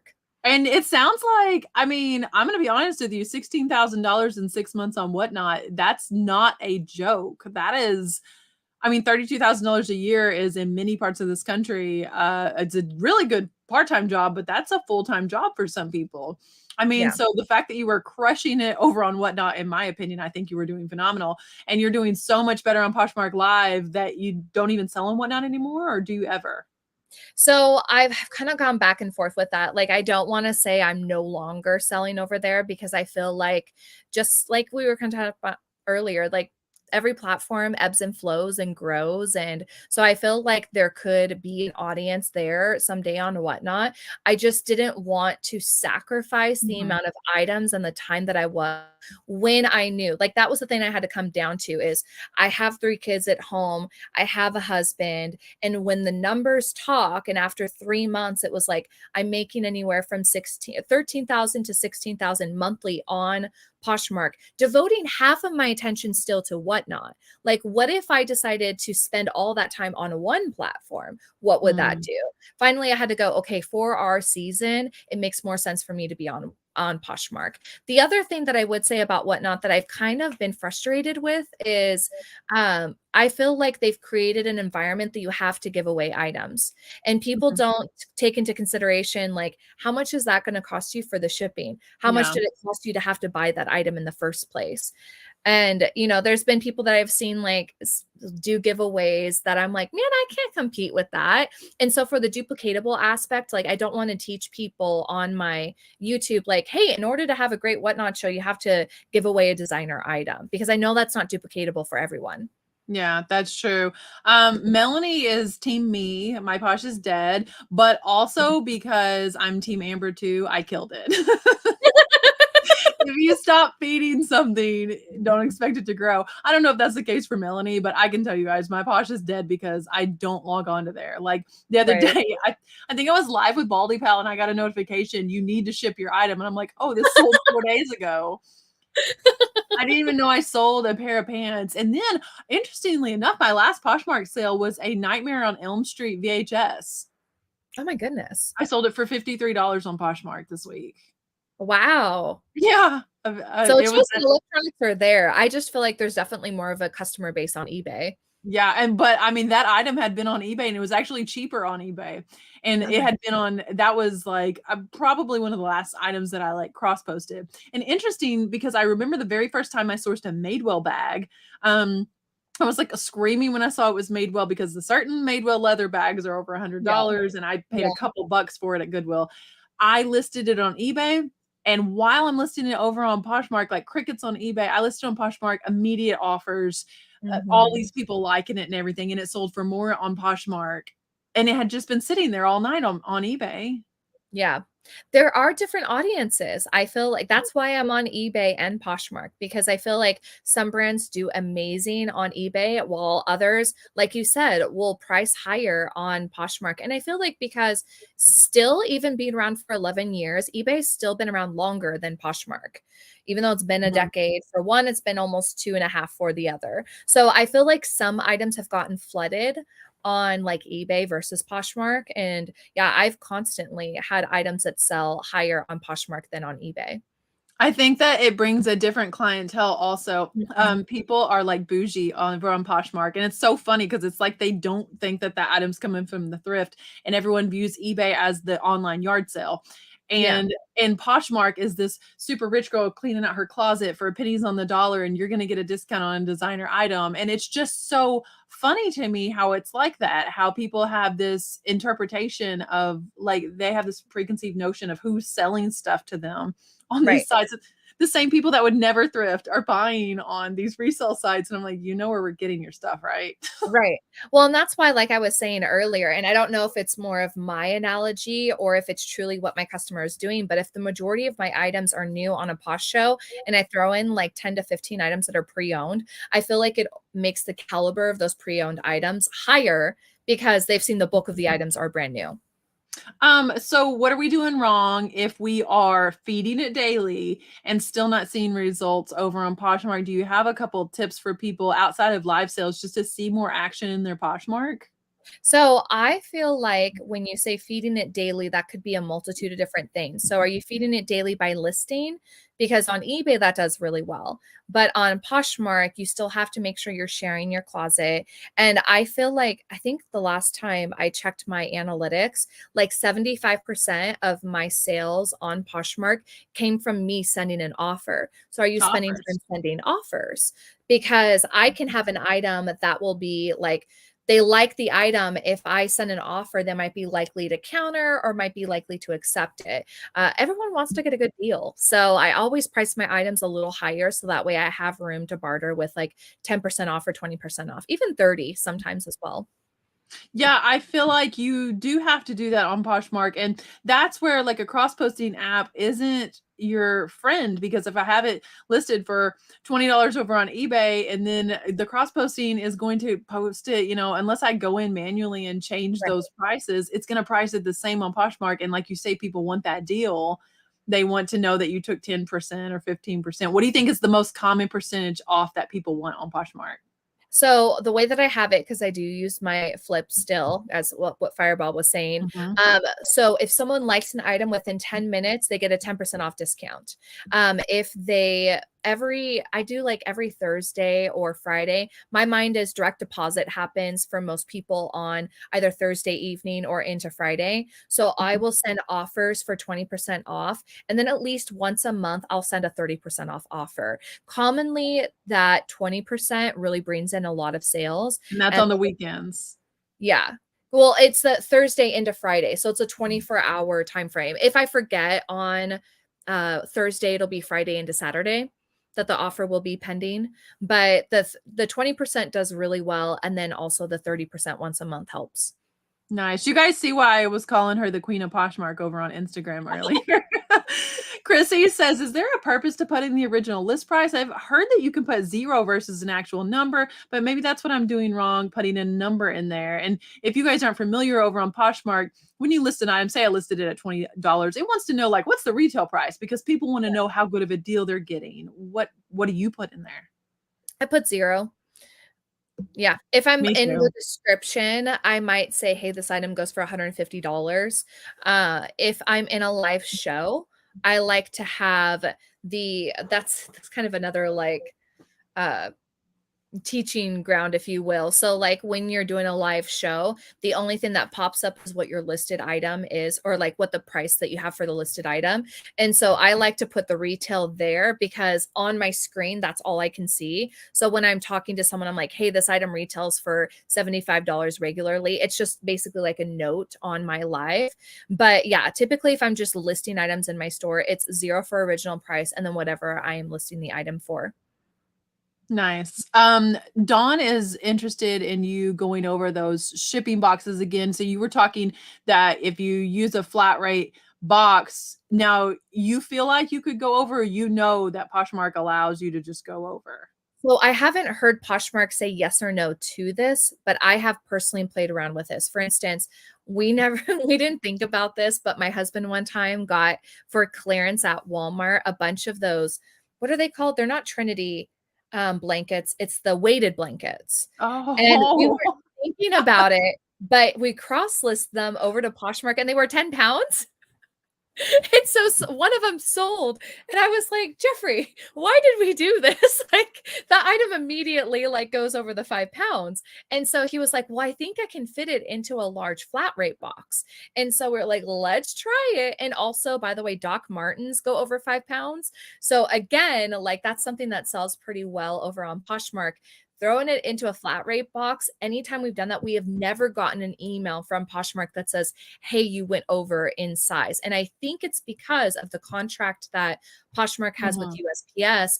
It says it's 5 pounds, but if we're allowed to use the flat rate box to the USPS employees, they see flat rate, so they think anything under 70 pounds it's approved for this box. So that's the only thing. I haven't gotten Poshmark's approval, but I have tested it out for myself. And you've never had them come back and charge you for it. No, they haven't gotten mad at me. That's interesting. I wouldn't mind testing the theory. What's the worst that could happen? You might get an Right. email and get charged. Snowberry Vintage wants to know, is there a set percent that you raise when you cross post like from eBay over to Poshmark so that you have the margin for discounts? I have my virtual assistant do the cross listing. And so she does the analytics for like, how is this item selling over there versus on eBay? So that I can't answer. I wish I could. There's sometimes that I'm seeing something. I'm like, why is this at 50 when I know this was like at 30 on eBay? And I'm like, oh, it's because they actually did the update with it. And they actually do their homework. That's awesome. Leslie says, yeah, Posh is healthy. eBay, meh. And you know, the majority of us feel the opposite, but I would love to have more stock in eBay. Like I love that Whatnot is a contender for me now. Because like someone said earlier, I think Chrissy Collins on the Move was saying, you can't put all your eggs in one basket. Like we cannot depend on just one platform to be paying all the bills, because what happens, you don't control that one platform. That's no different than working for someone else. And we're proud to be self-employed. But if all your eggs are on one platform, that's a recipe for disaster. It really is. I had a friend a couple of years ago. She had a Poshmark store solely. That was the only thing she had. She lived in LA. She lived in an apartment, so she didn't have a lot of space. So she did a lot of higher end pieces. So she kept like 250 items in her store. And there was a glitch one day. Like she went onto her Posh store and there was 0 listings in her store. She continued to talk with Poshmark all day. They said it was a glitch. They apologized and they finally got it fixed 12 hours later. And she was talking about how if that was her only thing, how she would have lost a business day's worth of income. But because she had items on other platforms, she was able to maintain making money that day. And that stuck with me. I was like, I will never have all of my listings in one platform with just the potential that an app can glitch, or you end up getting a Vero on eBay and now you're suspended for a few days. Like that can happen in any platform. Have you ever had like the Poshmark equivalent to a Vero, or I don't know what is their equivalent to that? I don't guess they have a Vero policy, but have you ever had it like an item taken down off of Poshmark for being like, I guess, yeah. Yeah, classified. I think that you do get your listing removed, But the way that I've seen Poshmark work, which is something that I'm constantly telling corporate, I'm like, you should enforce these a little better. But I feel like it's more of like a slap on the hand. Like, don't do that again. eBay's like, you're going to have a suspension for 24 hours. You're going to have a suspension for 7 days. It's like there's consequences to your actions. On Poshmark, I feel like they send an email, a nasty email that says, hey, you violated this. The company let us know. We've removed the listing to make sure that it's no longer out of compliance. And you just got a hand slap. That I don't feel like you really get good to three and then sellers. you're out.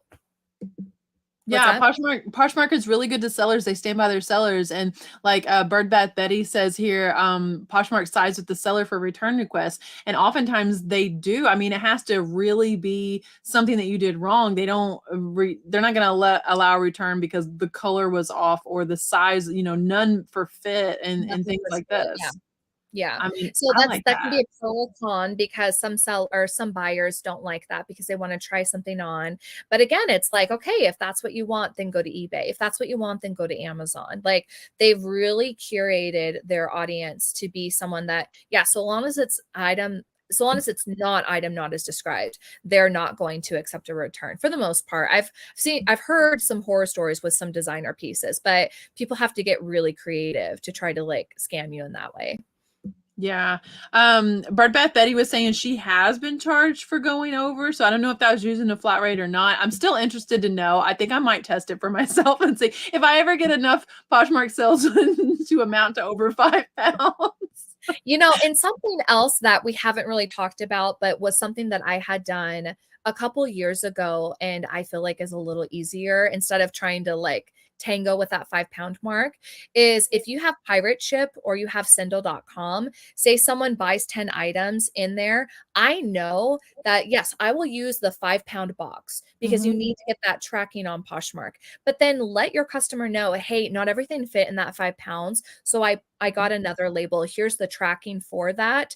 And just let them know there's 2 boxes coming their way. And then purchase the rest of it on pirate ship or Sendle. I know that to be a lot cheaper in comparison to, like someone mentioned earlier, the 22 pound or the $22 you pay for just an additional 5 pounds.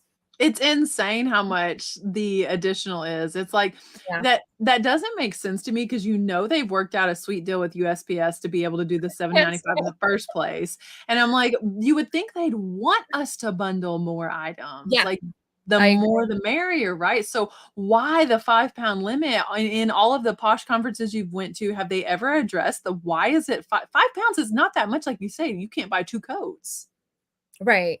No, they've never addressed it. I've continued to, when we have like surveys or anytime I've gotten to talk with corporate, I let them know, I'm like, it'd be great if you did a tiered system. I feel like Macari did something like that. Like if it's under, like it doesn't even have to be complex. Is it under a pound or is it over a pound? And then go into like that 5 pound threshold. I feel like that would be even a little cookie cutter easier in comparison to eBay. Because one of the biggest things I've heard people when they transition from Poshmark to eBay is they're scared of the shipping. It feels so vast over there. I feel like Poshmark could still keep it very beginner without and give people a good deal. Yeah, because people are able to figure it out on Mercari and Depop and sites that are a little more advanced. Even on Whatnot, it's tiered. Like, yeah, I feel like maybe they should assume that we're a little smarter when it comes to shipping.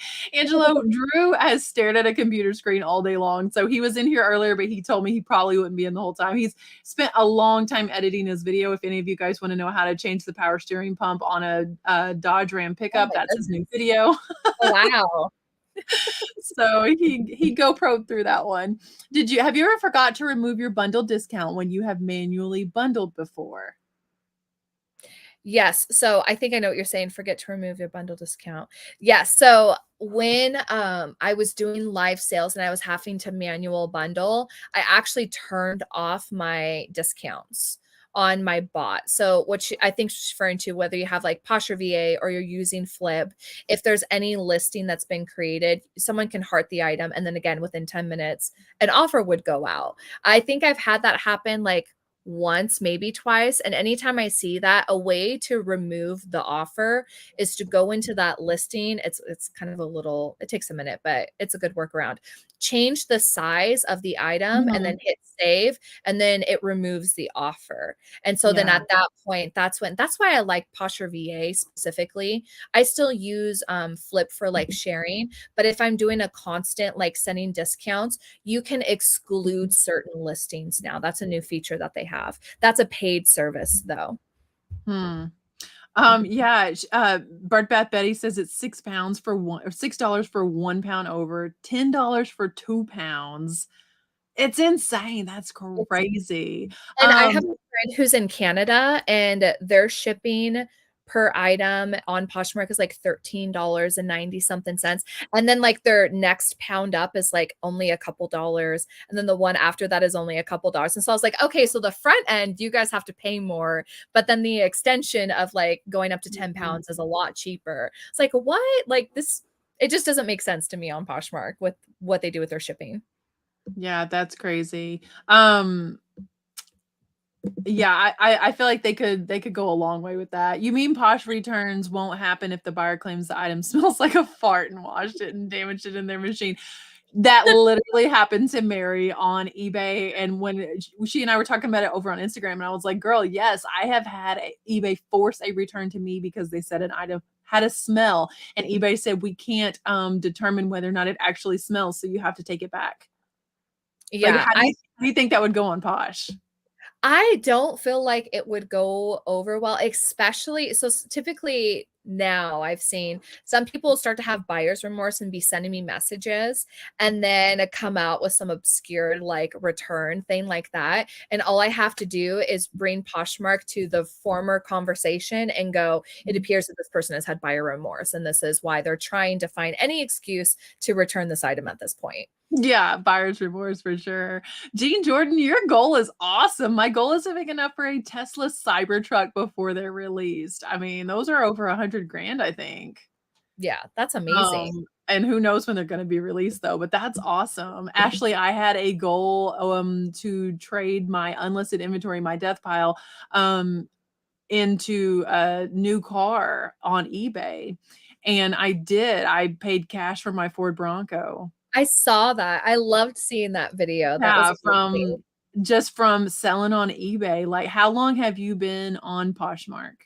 I've been on Poshmark since 2017. I went full time as a reseller on 2019, fall of 2019. And that summer is when I started to cross list everything over to eBay. So I do feel like having Poshmark and eBay at the time, I think live shows have definitely changed things, but having eBay and Poshmark is what allowed me to go full time. Armchair Historians says, I sell on Etsy. Can you offer free shipping on Poshmark? I offer free domestic shipping on Etsy and build the price of shipping into the price of the item. Yes, you can. You can do free shipping. But you still can only offer it as an offer. Is that correct? No, you can actually just offer it free now in the listing, can't you? Yeah. And it's actually kind of nice because in the listing, like up in the top right corner, it'll say free and it'll show like a little truck. So it'll show that it's free. It does kind of bring a little feature, like a little bonus badge, if you will, because if someone's just scrolling through, they can see that you've classified that item as free shipping. It reminds me of eBay's Fast and Free logo that they started doing. True. Yeah, that's true. Because they show the truck and it looks like it's in motion. So that's the fast. And then it says free. Marcy Cook, thank you so much. Just became a channel member. That's outstanding. I'll keep doing the ticker next week too, guys, because I love to see all of your names down there. And our 2 new members tonight will be on there. Is that cat wearing a crown? I love that. I love it too. Gulf Coast Pickers is here. Hello. Smells are a known scam on eBay. Yeah, I guess, because I got the thing back and it didn't smell like anything. People know you can't prove it, so they claim it. I just got a return request where they said the thing they ordered didn't match the thing that they had that was supposed to be the same color, and then sent me a picture and they're almost identical. But they have it as item not as described, so I know it's going to be forced, but it's a highly breakable item, so I'm kind of hoping it breaks in return shipping. That way I'll just get my money back. Just record it while you're unboxing it. I guess it is what it is. But man, I mean, when people do kind of work around the system to get their returns. It just kind of stinks, but it's going to happen. Like, don't give it so much of your positive energy. Just keep going. I just had Had a dispute last week on eBay, and I was like, Oh, yeah? really? Like, yeah. Was it item not as described? So it was interesting because they purchased the item, I think in December.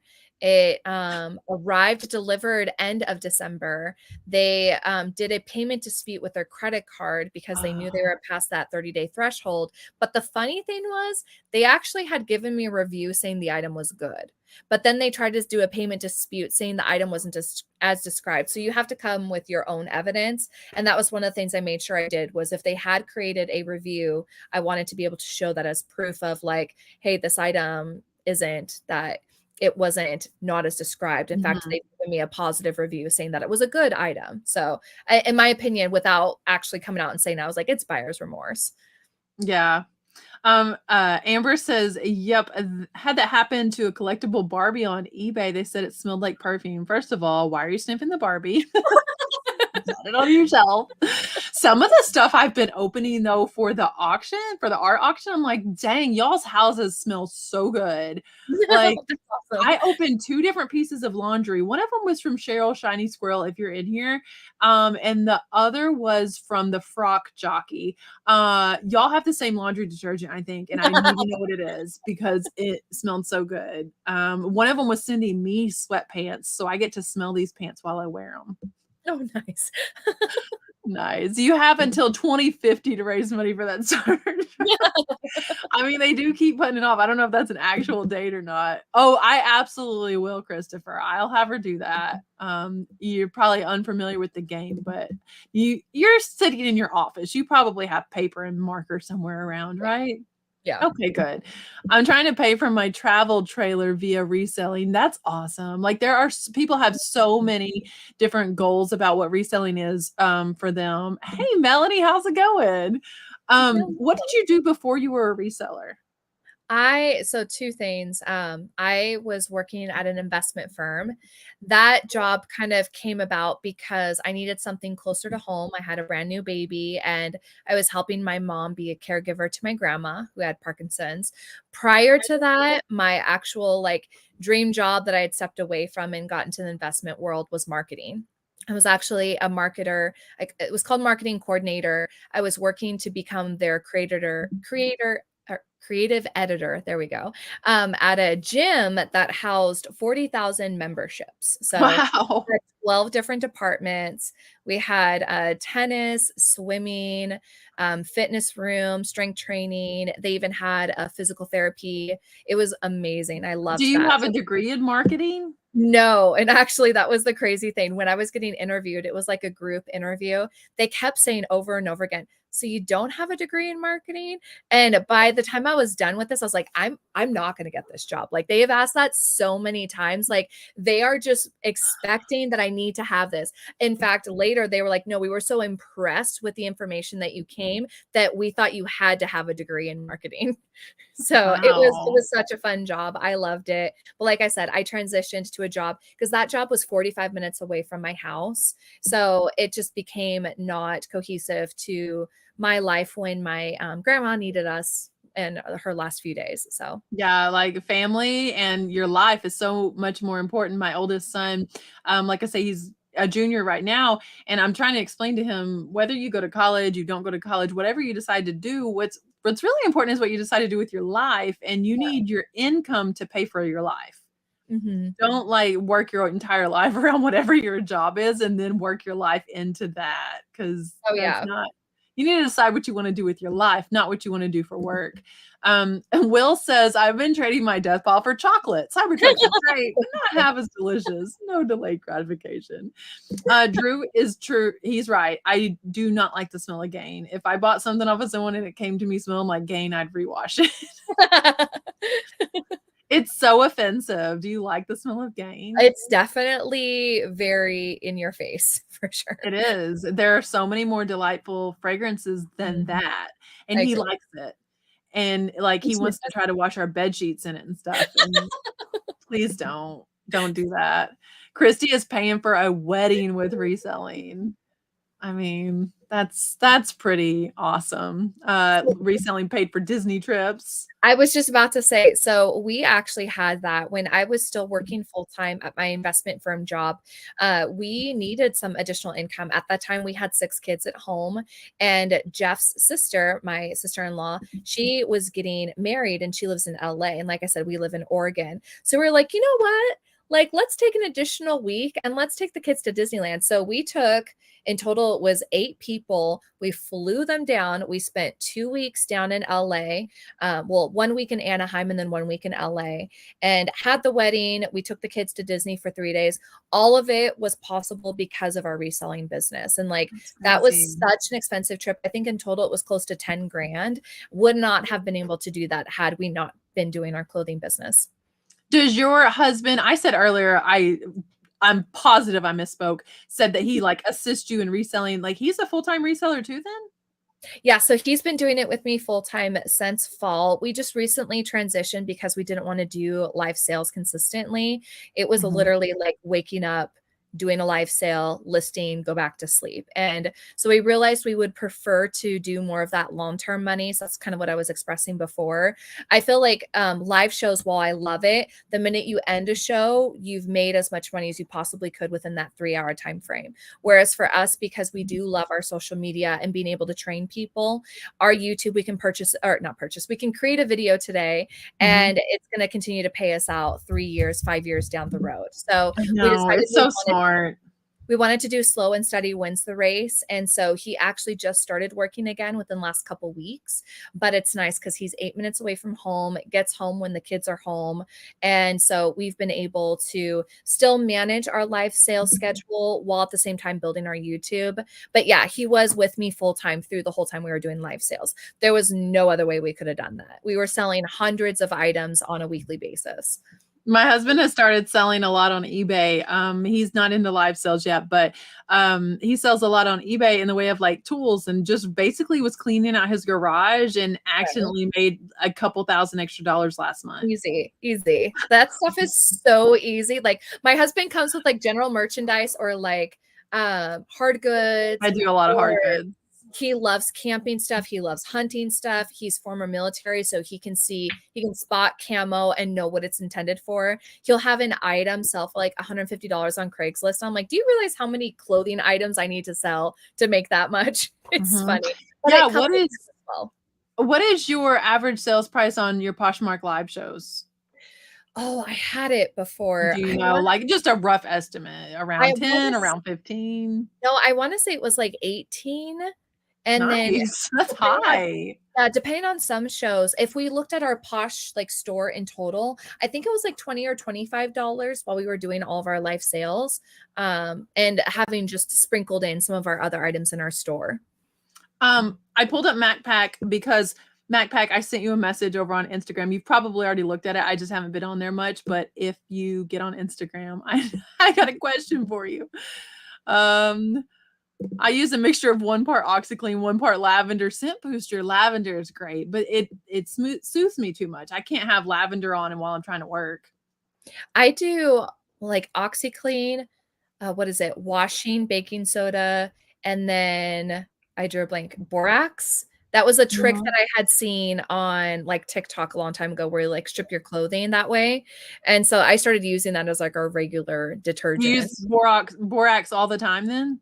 Yeah, but it's like a very like small amount in comparison to the Oxy and the wash. It's like a mixture. You think that helps get any like lingering odor out of your clothes that's staying in there throughout washes? Because like athletic wear especially, and I was having this conversation at the gym the other day. I feel like a lot of my athletic wear, and she said hard because she started the conversation. I was like, wait, other people have this problem? My athletic wear smells like it's sat in water too long. Right, especially when you have to like hang dry like your sports bras or like Gymshark or Women's Best because it's this big, and if it got any smaller, Israel could wear it.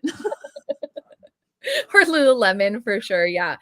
I feel like it takes a lot of the odor out. And if I feel like I need to do a little bit of work, just set it in that mixture. It has done really well for us. We strip our sheets with that concoction.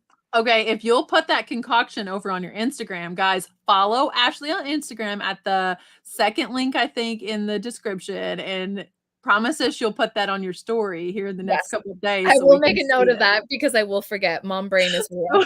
Don't worry, I'll ask you next time I smell my Gymshark. I'll be like, "What was that recipe again?" Nothing beats the smell of Dreft. Oh, well, that does smell good, but it's so pricey. Profit Monsters is here. What's up, Drew? Hello. So Drew kills it over on Whatnot. I think he does phenomenal. I don't know how he thinks he does. I need to have him on the show here soon so we can talk about Whatnot. But I always use him as an example because I'm like, no, I see people selling shirts for $100 or more for multiple shirts in a stream, but I'm sure he also put in his dues and sold stuff under what he thought the value was to build up that audience. I would Yeah. love to know, and he sells on Poshmark. He does, very well, I feel like, again, on Poshmark. So, Drew, if you're still in here, have you considered doing Poshmark live sales? Because that's been the topic of discussion this evening. I feel like he popped into one of my shows because I remember going like, "Why are you here? Like, I didn't know you were over here." I was so excited, but Yeah, he's like Andrew Friedman on Poshmark or something like that. right? Yeah, when you guys come with like other usernames, yeah, you throw me off. Don't expect me to recognize you.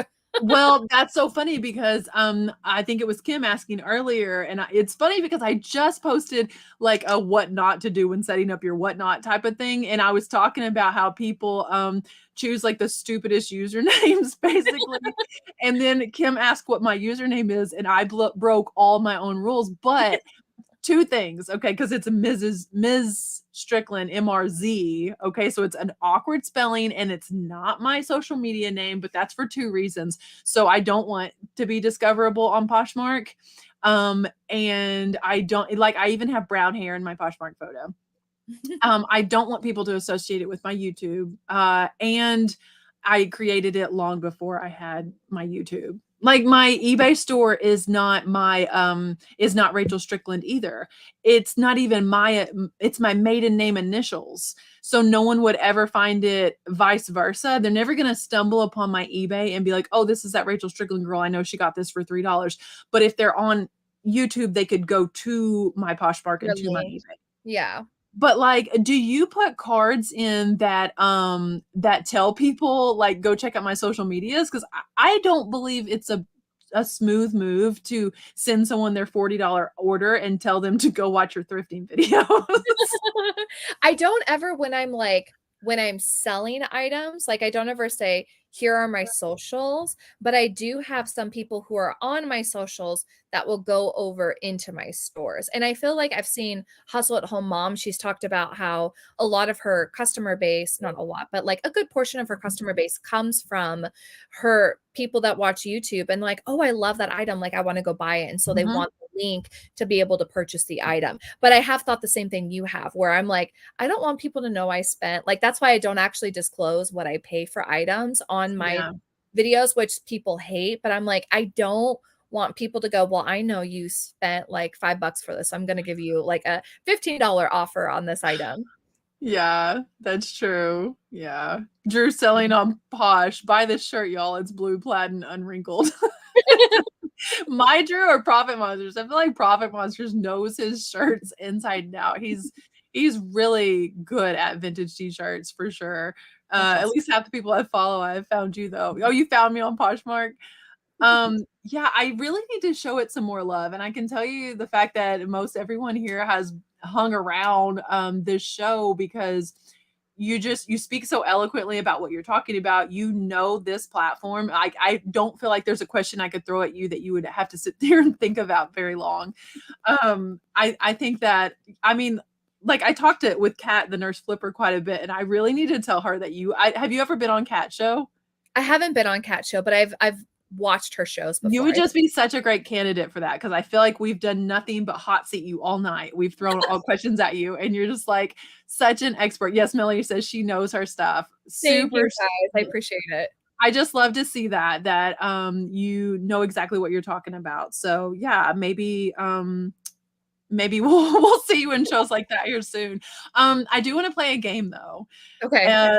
So this is a fun game. And go ahead and grab a piece of paper, and if you have like a marker or something, because like a pen's not going to show up if you show it to the camera very well. So if you have like, even if it's a crayon, surely with 8 kids, you got a Crayola laying around somewhere. I'm sure we have a Sharpie actually.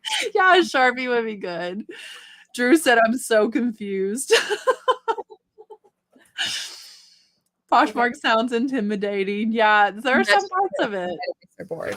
That'll work. Okay, so I want you to think about, don't write it down or anything. You don't need the paper yet. Okay, and definitely don't say it out loud. But I want you to think about, think about the most expensive thing you ever sold on Poshmark. Okay, but don't say it out loud. I'm sure, like, you probably already have it in your head. Yeah.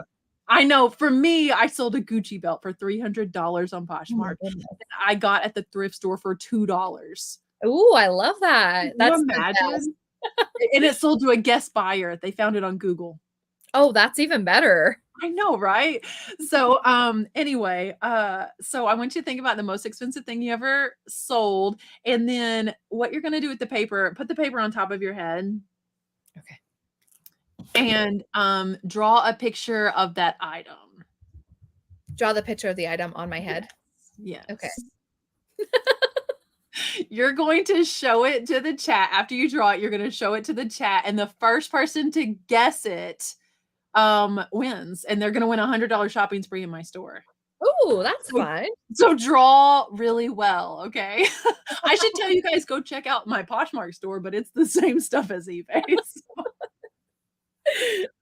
That's the shopping spree is courtesy of I Buy Chit. You can go ahead and start drawing it. I was gonna say, can I start drawing it? But no, you have to draw it on top of your head. Oh my gosh, seriously? Yeah, no, you don't. I was like, why isn't she drawing? You thought you got to take it down. No. I was like, with my brain, with my Jedi mind tricks, I will draw this. And then I will show. Oh, we've had some real good ones. Don't you guys start guessing yet. Okay. We're not gonna look until I will write the word start in the chat. And then after the word start, everything after that is okay. I think I got it. That was fast. Okay, wait, guys, this is important in the chat. Are you all ready to type your stuff? Don't let autocorrect mess you up, okay? She's going to show us the picture. Oh my word. I don't know what it is, but I'm going to read some of the things. You tell me as soon as you see it, and we'll see if it was truly the first person, okay? All right, go for it. Show them. This backwards, my bad. Don't give them any hints. They are super smart. They figure out 2 lines as a doodle, okay? So I don't know how descriptive we need to be about it. Let's see. I'll leave that up to you, okay? How descriptive you want to be. But here are the guesses thus far. Nothing will beat Joey Bada Bings. A radio, luggage, suitcase, watch, a purse, earrings, Burberry belt. Everyone's guessing purse. I feel like if it's a purse, we need to be more descriptive. Fireball said Louis Vuitton purse. That's it. It was a Louis Vuitton? Yep. Yeah, I was like, when I did the L and the V, I don't know if you put an LV on there? Backwards. That's what that's supposed to be. Bring it up closer. Bring it up closer. But it's backward. They're kind of the same shape, though. Did anyone know? Oh, someone said Gucci. Someone said Coach, tote bag. They were like, she already said. So, okay, you have to tell us the story then. Yeah, so actually this was really funny because this was something that my friend had. She had a Louis Vuitton bag and she was like, she had transitioned careers and she was from Huntington Beach. She had moved up to this rural area. She's like, I don't need all this different stuff. So she had a bunch of blazers and then she had this really nice designer bag and she definitely wanted a lot more for it, but we ended up getting, I think we sold it for like $598 or something, just right under 600. So Poshmark does have the same where anything that sells over $500, they do authenticate it. So it has to get sent to corporate, they'll authenticate it, and then they will send it on to the buyer. So it got approved and it was sent on its way. It was within my first year. So like 2019, when I was really going full time, that was when we sold that item. And I loved it because I had never had a designer piece like that before. So I got to like feel it and like. Yes, that's so important to be able to authenticate in the future. Oh yeah. Yeah. Now, since then, like I was mentioning earlier, my stepdaughter, oldest stepdaughter, she's really into designer pieces. So like they have like her fiance has had Louis Vuitton like shoes. She has had different styles of purses, but it's just fun when you get to feel the pieces. And also something I really like about palettes is sometimes you find pieces that you're like, I had no idea this was a designer, and now I'm going to be on the lookout for it. Nice. Yeah. Are you a designer lover yourself? Now that you are so successful on these platforms, you could buy yourself whatever you want. Do you like designer bags? I do, but I still feel like I can't justify paying some of the prices for Even secondhand?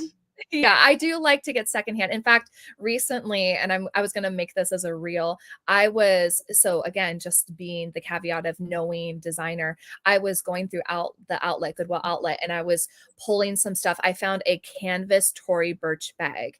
And I think everyone bypassed this because it was kind of this linen feel and Mhm. it striped. It had cream back with like blue stripes on it. So in my opinion, if someone just quick glance looked at it, maybe it looked like a blanket. And so people just tossed it because that bin had gone through a multitude of times. And I was like, is this a legit Tory Burch? So I was checking the metal. I was like, all of this stuff has been branded. So yeah, I do like Nice. knowing my designers now because I can spot it in the wild. Yeah. Amanda, look through my store. I'm RJLP is my username over on eBay. Look through my store, pick out $100 worth of stuff. Try to include shipping if you can. And then you just screenshot them. I need pictures and send it to me on Instagram with your address and I'm shipping it out to you. Like pick some good stuff, okay? Don't be like, "Oh, I don't want to pick her best." I don't care what you pick. Pick some good stuff, okay? Also, I'd love to take an opportunity to plug your socials for a bit. And Rose asked a good question that I think points to a pretty popular video that you have. Recently, you posted a video about wholesale because she wants to know, where do I get pallets? It's a big research thing because I could tell you a source, but the shipping cost, kind of like what you and I were talking about earlier, you're in Missouri, I'm in Oregon. I know people that are getting stuff on the East Coast, and I'm like, this is a great source, but it's $1,000 to ship to me. And so I actually did a mini series. I'm in the process of doing it right now, actually. We've got two videos out teaching you what sort of lingo to know when you are looking at pallets, what sort of questions to ask when you are looking at pallets, and then how to go onto Google and search for pallets. And I actually go through 10 different websites and what those websites I would vet or questions that I would ask the owners before actually purchasing. And it's the same thing that I have done over the last 2 years of doing my own research when it comes to pallets. And I've had good luck and I've had some bad luck. In fact, my part 4 will be talking about the kind of horror stories around Oh, that's pallets. good. I mean, the fact that you're willing to put your wins and losses both out there, and like there are so many people gatekeeping that information. And not only are you putting it out there, you're not charging anything for it. Guys, this is free information that is on her YouTube channel. She's about to hit 7,000 here on YouTube. Yeah, I'm so So if excited. you aren't subscribed yet, any mods in the chat, if you want to drop Ashley's link again, it's in my description. Yeah, she said, yeah, thanks for being so straightforward. Yeah, I mean, I think that's wonderful that you put, like I say, your wins and losses both out there. Yes, and on Instagram, you're like over 26,000, 28,000 or something over on Instagram. Yeah. It's over 26,000. My Instagram started as just my way to share my journey as being a reseller. So I've had it since 2017. It has grown a lot. Instagram's really interesting in that way, but I love YouTube. That's my true love. I love doing video content. I really enjoy it also. Do you think that as your channel is growing now that you see yourself going to any YouTube conferences in the future? Actually, I was just talking with my friend that lives in the Dalles, which is like an hour and a half away from me. We were talking about VidCon because there's one in June. I didn't realize it. I thought that they were just in what was it, October, I think is Mhm. when Josh went last year, Josh and Haley. Yeah. And so I was asking them about it, and they were like, we know a lot of information. You go to this conference and you are humbled by how much you don't know. And I was like, I need to go to a YouTube Me conference. too. Yeah, I bought Daryl Eve's book recently, and I'm just like, he's such a wealth of knowledge and information, and he is just helping. I mean, a lot of my favorite YouTubers are customers and clients of his. So I'm like, well, they caught my attention. Like, I love Hope Yeah. Scope so I much. And love her too, yeah. I mean, she's just wonderful, and I've watching her channel get reinvented so often really gives you Mhm. hope for, like, wherever direction you wanna go in, and she's obviously to the point now, I mean, because 'cause she's got over 2 million subscribers, when she posts something, we're gonna watch regardless of what it is.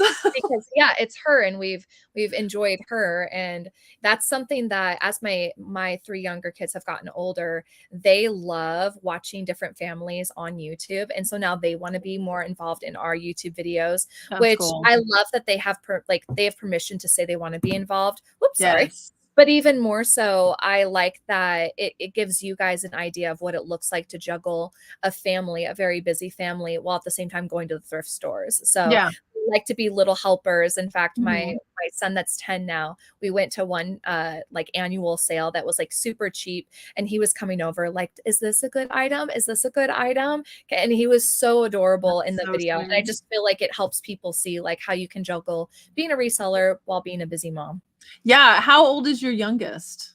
6. Okay, yeah, that's how old my youngest is, and it's like, I mean, whew, it's a lot. I put out something kinda half joking once, and it was my youngest, like, playing in my office floor, and I'm like, "Unless your office floor looks like this some of the time, please don't give me productivity advice." Like, because if you're I mean, don't get me wrong, this is no shade here or anything, but to be like 20 something and single and only have yourself to worry about and you have all of your 24 hours in the day is a little bit of a different setup. Oh, and I think that there's a whole group of people that love that advice because they're in that same season of their life. But I Mhm. love to hear from other moms who know what it's like to have to drop everything you're doing at a moment's notice because your kid needs you.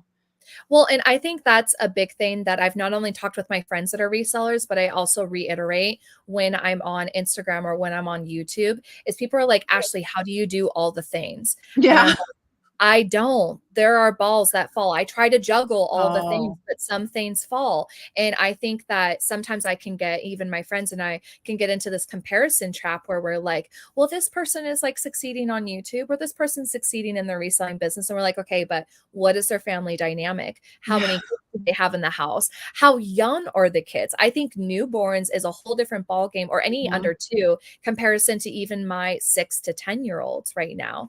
And I think that if we remind ourselves of what stages of life we're in, we mhm. give ourselves a lot more credit than we typically like to criticize ourselves for.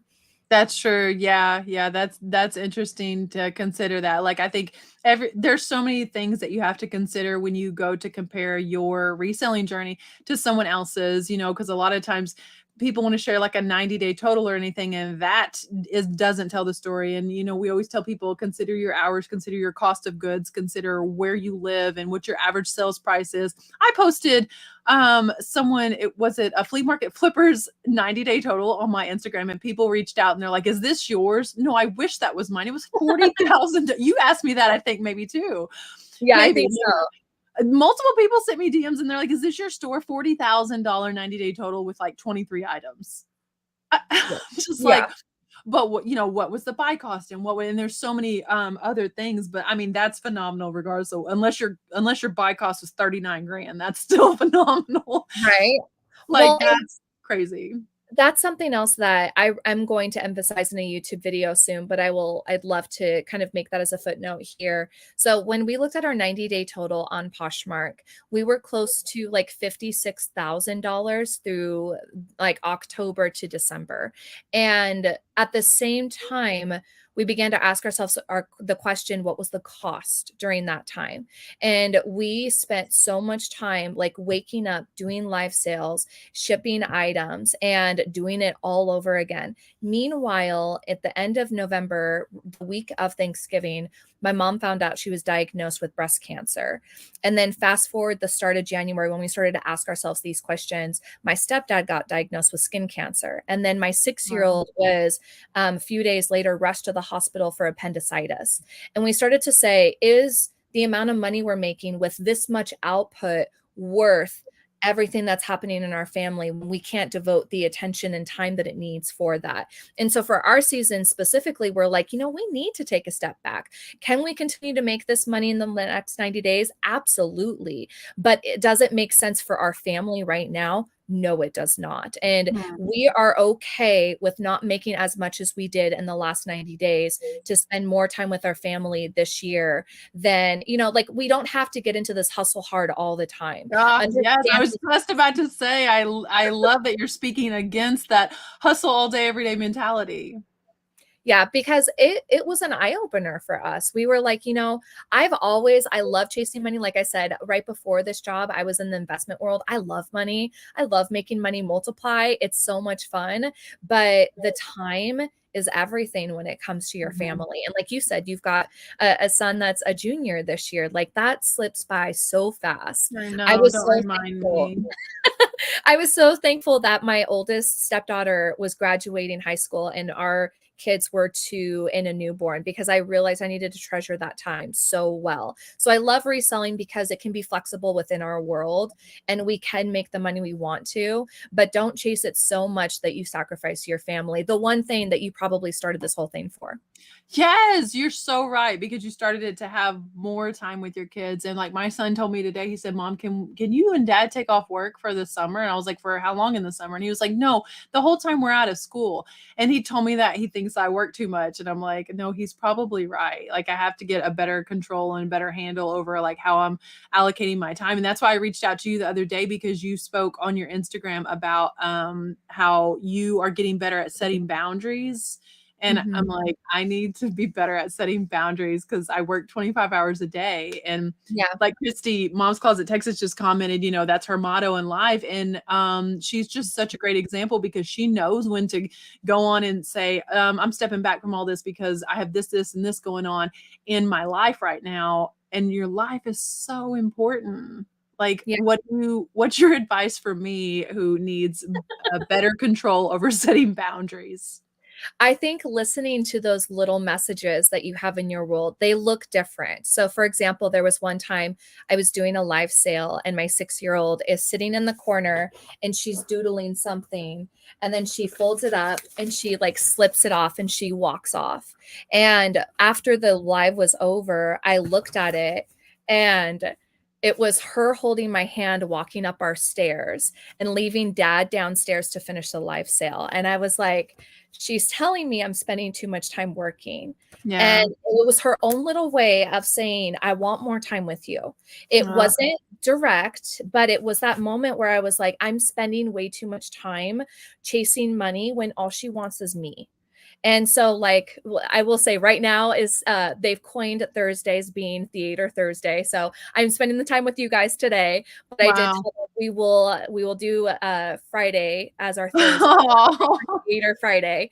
But they've started to do little things like that. Like they've created Finger Food Friday. They've created Theater Thursday. They've created Taco Tuesday. And so like we have agreed to those and we're like, okay, we'll spend the time enjoying those and being intentional. And so I think it looks so different for everyone. I can't give advice to what your family needs, but I think just finding those things that the little messages that your family or even your husbands or your wives are trying to share to you, that you don't lose yourself and your family while building your business. No, I think you're giving advice that resonates with every single person here. That's Anthony said, part of the reason why I started selling was to get more time with my family. I've gotten so busy. I have to take a step back, and everyone's agreeing. And it's the absolute truth, because like I saw a thing on Instagram the other day. He said, how much would you freak out if I gave you $1 million right now? And they're like, oh my gosh, it would. Like, I can't, you probably saw this. Like, I would scream. And he's like, if I gave you 10 million, and they're like, my mind would explode. He said, well, what if I gave you the 10 million and the stipulation, the caveat was that you couldn't wake up tomorrow? And they're like, I don't want the 10 million. And he said, so you just said that just the simple fact that you're waking up tomorrow is worth more than $10 million. Like, like, remember that when you wake up tomorrow, when you wake up and you haven't even yet decided what type of day you're going to have, you've already said yesterday, you said that this day was worth more than $10 million. So Right. like that could apply to so many things in your house. What if I gave you 10 million, but you'd never see your family again? Of Right. course you wouldn't do it. Yeah. So they're so much more precious, right? Absolutely. Maybe And that's what God meant when he said finding a wife is more precious than rubies or gold, like just finding a family, you know? yeah. Those memories, those core moments, like yesterday. So I just got on this kick. One of my friends gave me a sourdough start, and I'm just like, it's kind of my way of reminding myself to be more intentional is Yeah, because to that's a slow thing. yeah.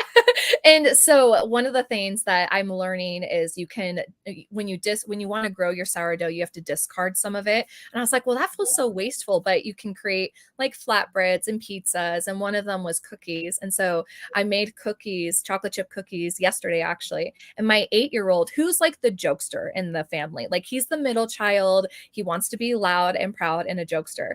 He comes up to me and he's like, where's this recipe, Mom? And I was like, well, it's on my phone right now, but it was a picture of like a recipe.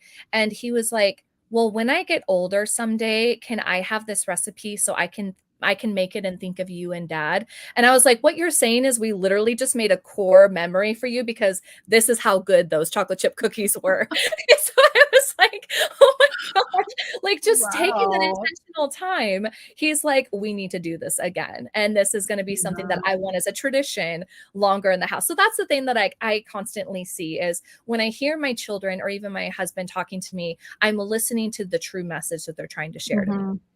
I heard a true message in what you just said, and I know your time is precious, so that we're gonna end with this, but, all I could think about when you were telling that whole story was what you started with. You said to grow the sourdough, you have to discard some of it. Like, there's such an object lesson of pruning in Yeah. that, and while we're talking about trying to be better and be more mindful in your life, like, maybe we need to let some things go. I mean, that's crazy to think that, yeah, sometimes you have to clip things off until they're gonna get better, but you have to Right. trust the process, right? Well, Huh. and everyone is in different seasons. And so, for us in Q4, it made sense for us to hustle hard. But Yeah. that's the one thing I always want to remind people of, and I remind myself of, is everything is a season. There is a end date. If you try to hustle hard for the next 10 years of your life, you are going to burn out. It's going to be way too hard. That wasn't ever intended to be something that is a marathon. That was just a season. So, Like a 24-hour listing on eBay. right? You couldn't Yes. do that every day, but it was fun for one day. Yeah. Yes.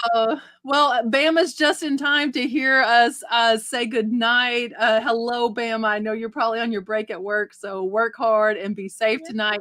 Ashley, I always give people one piece of advice when I close out every video. I tell them that I'm gonna tell you what it is, Okay. and then maybe you can shout it at them to tell them to treat their business like their business. Oh, treat Just their business like their yes, business? you gotta tell them, say, treat your business like your business. Yes, treat your business like your business, for sure. Bye,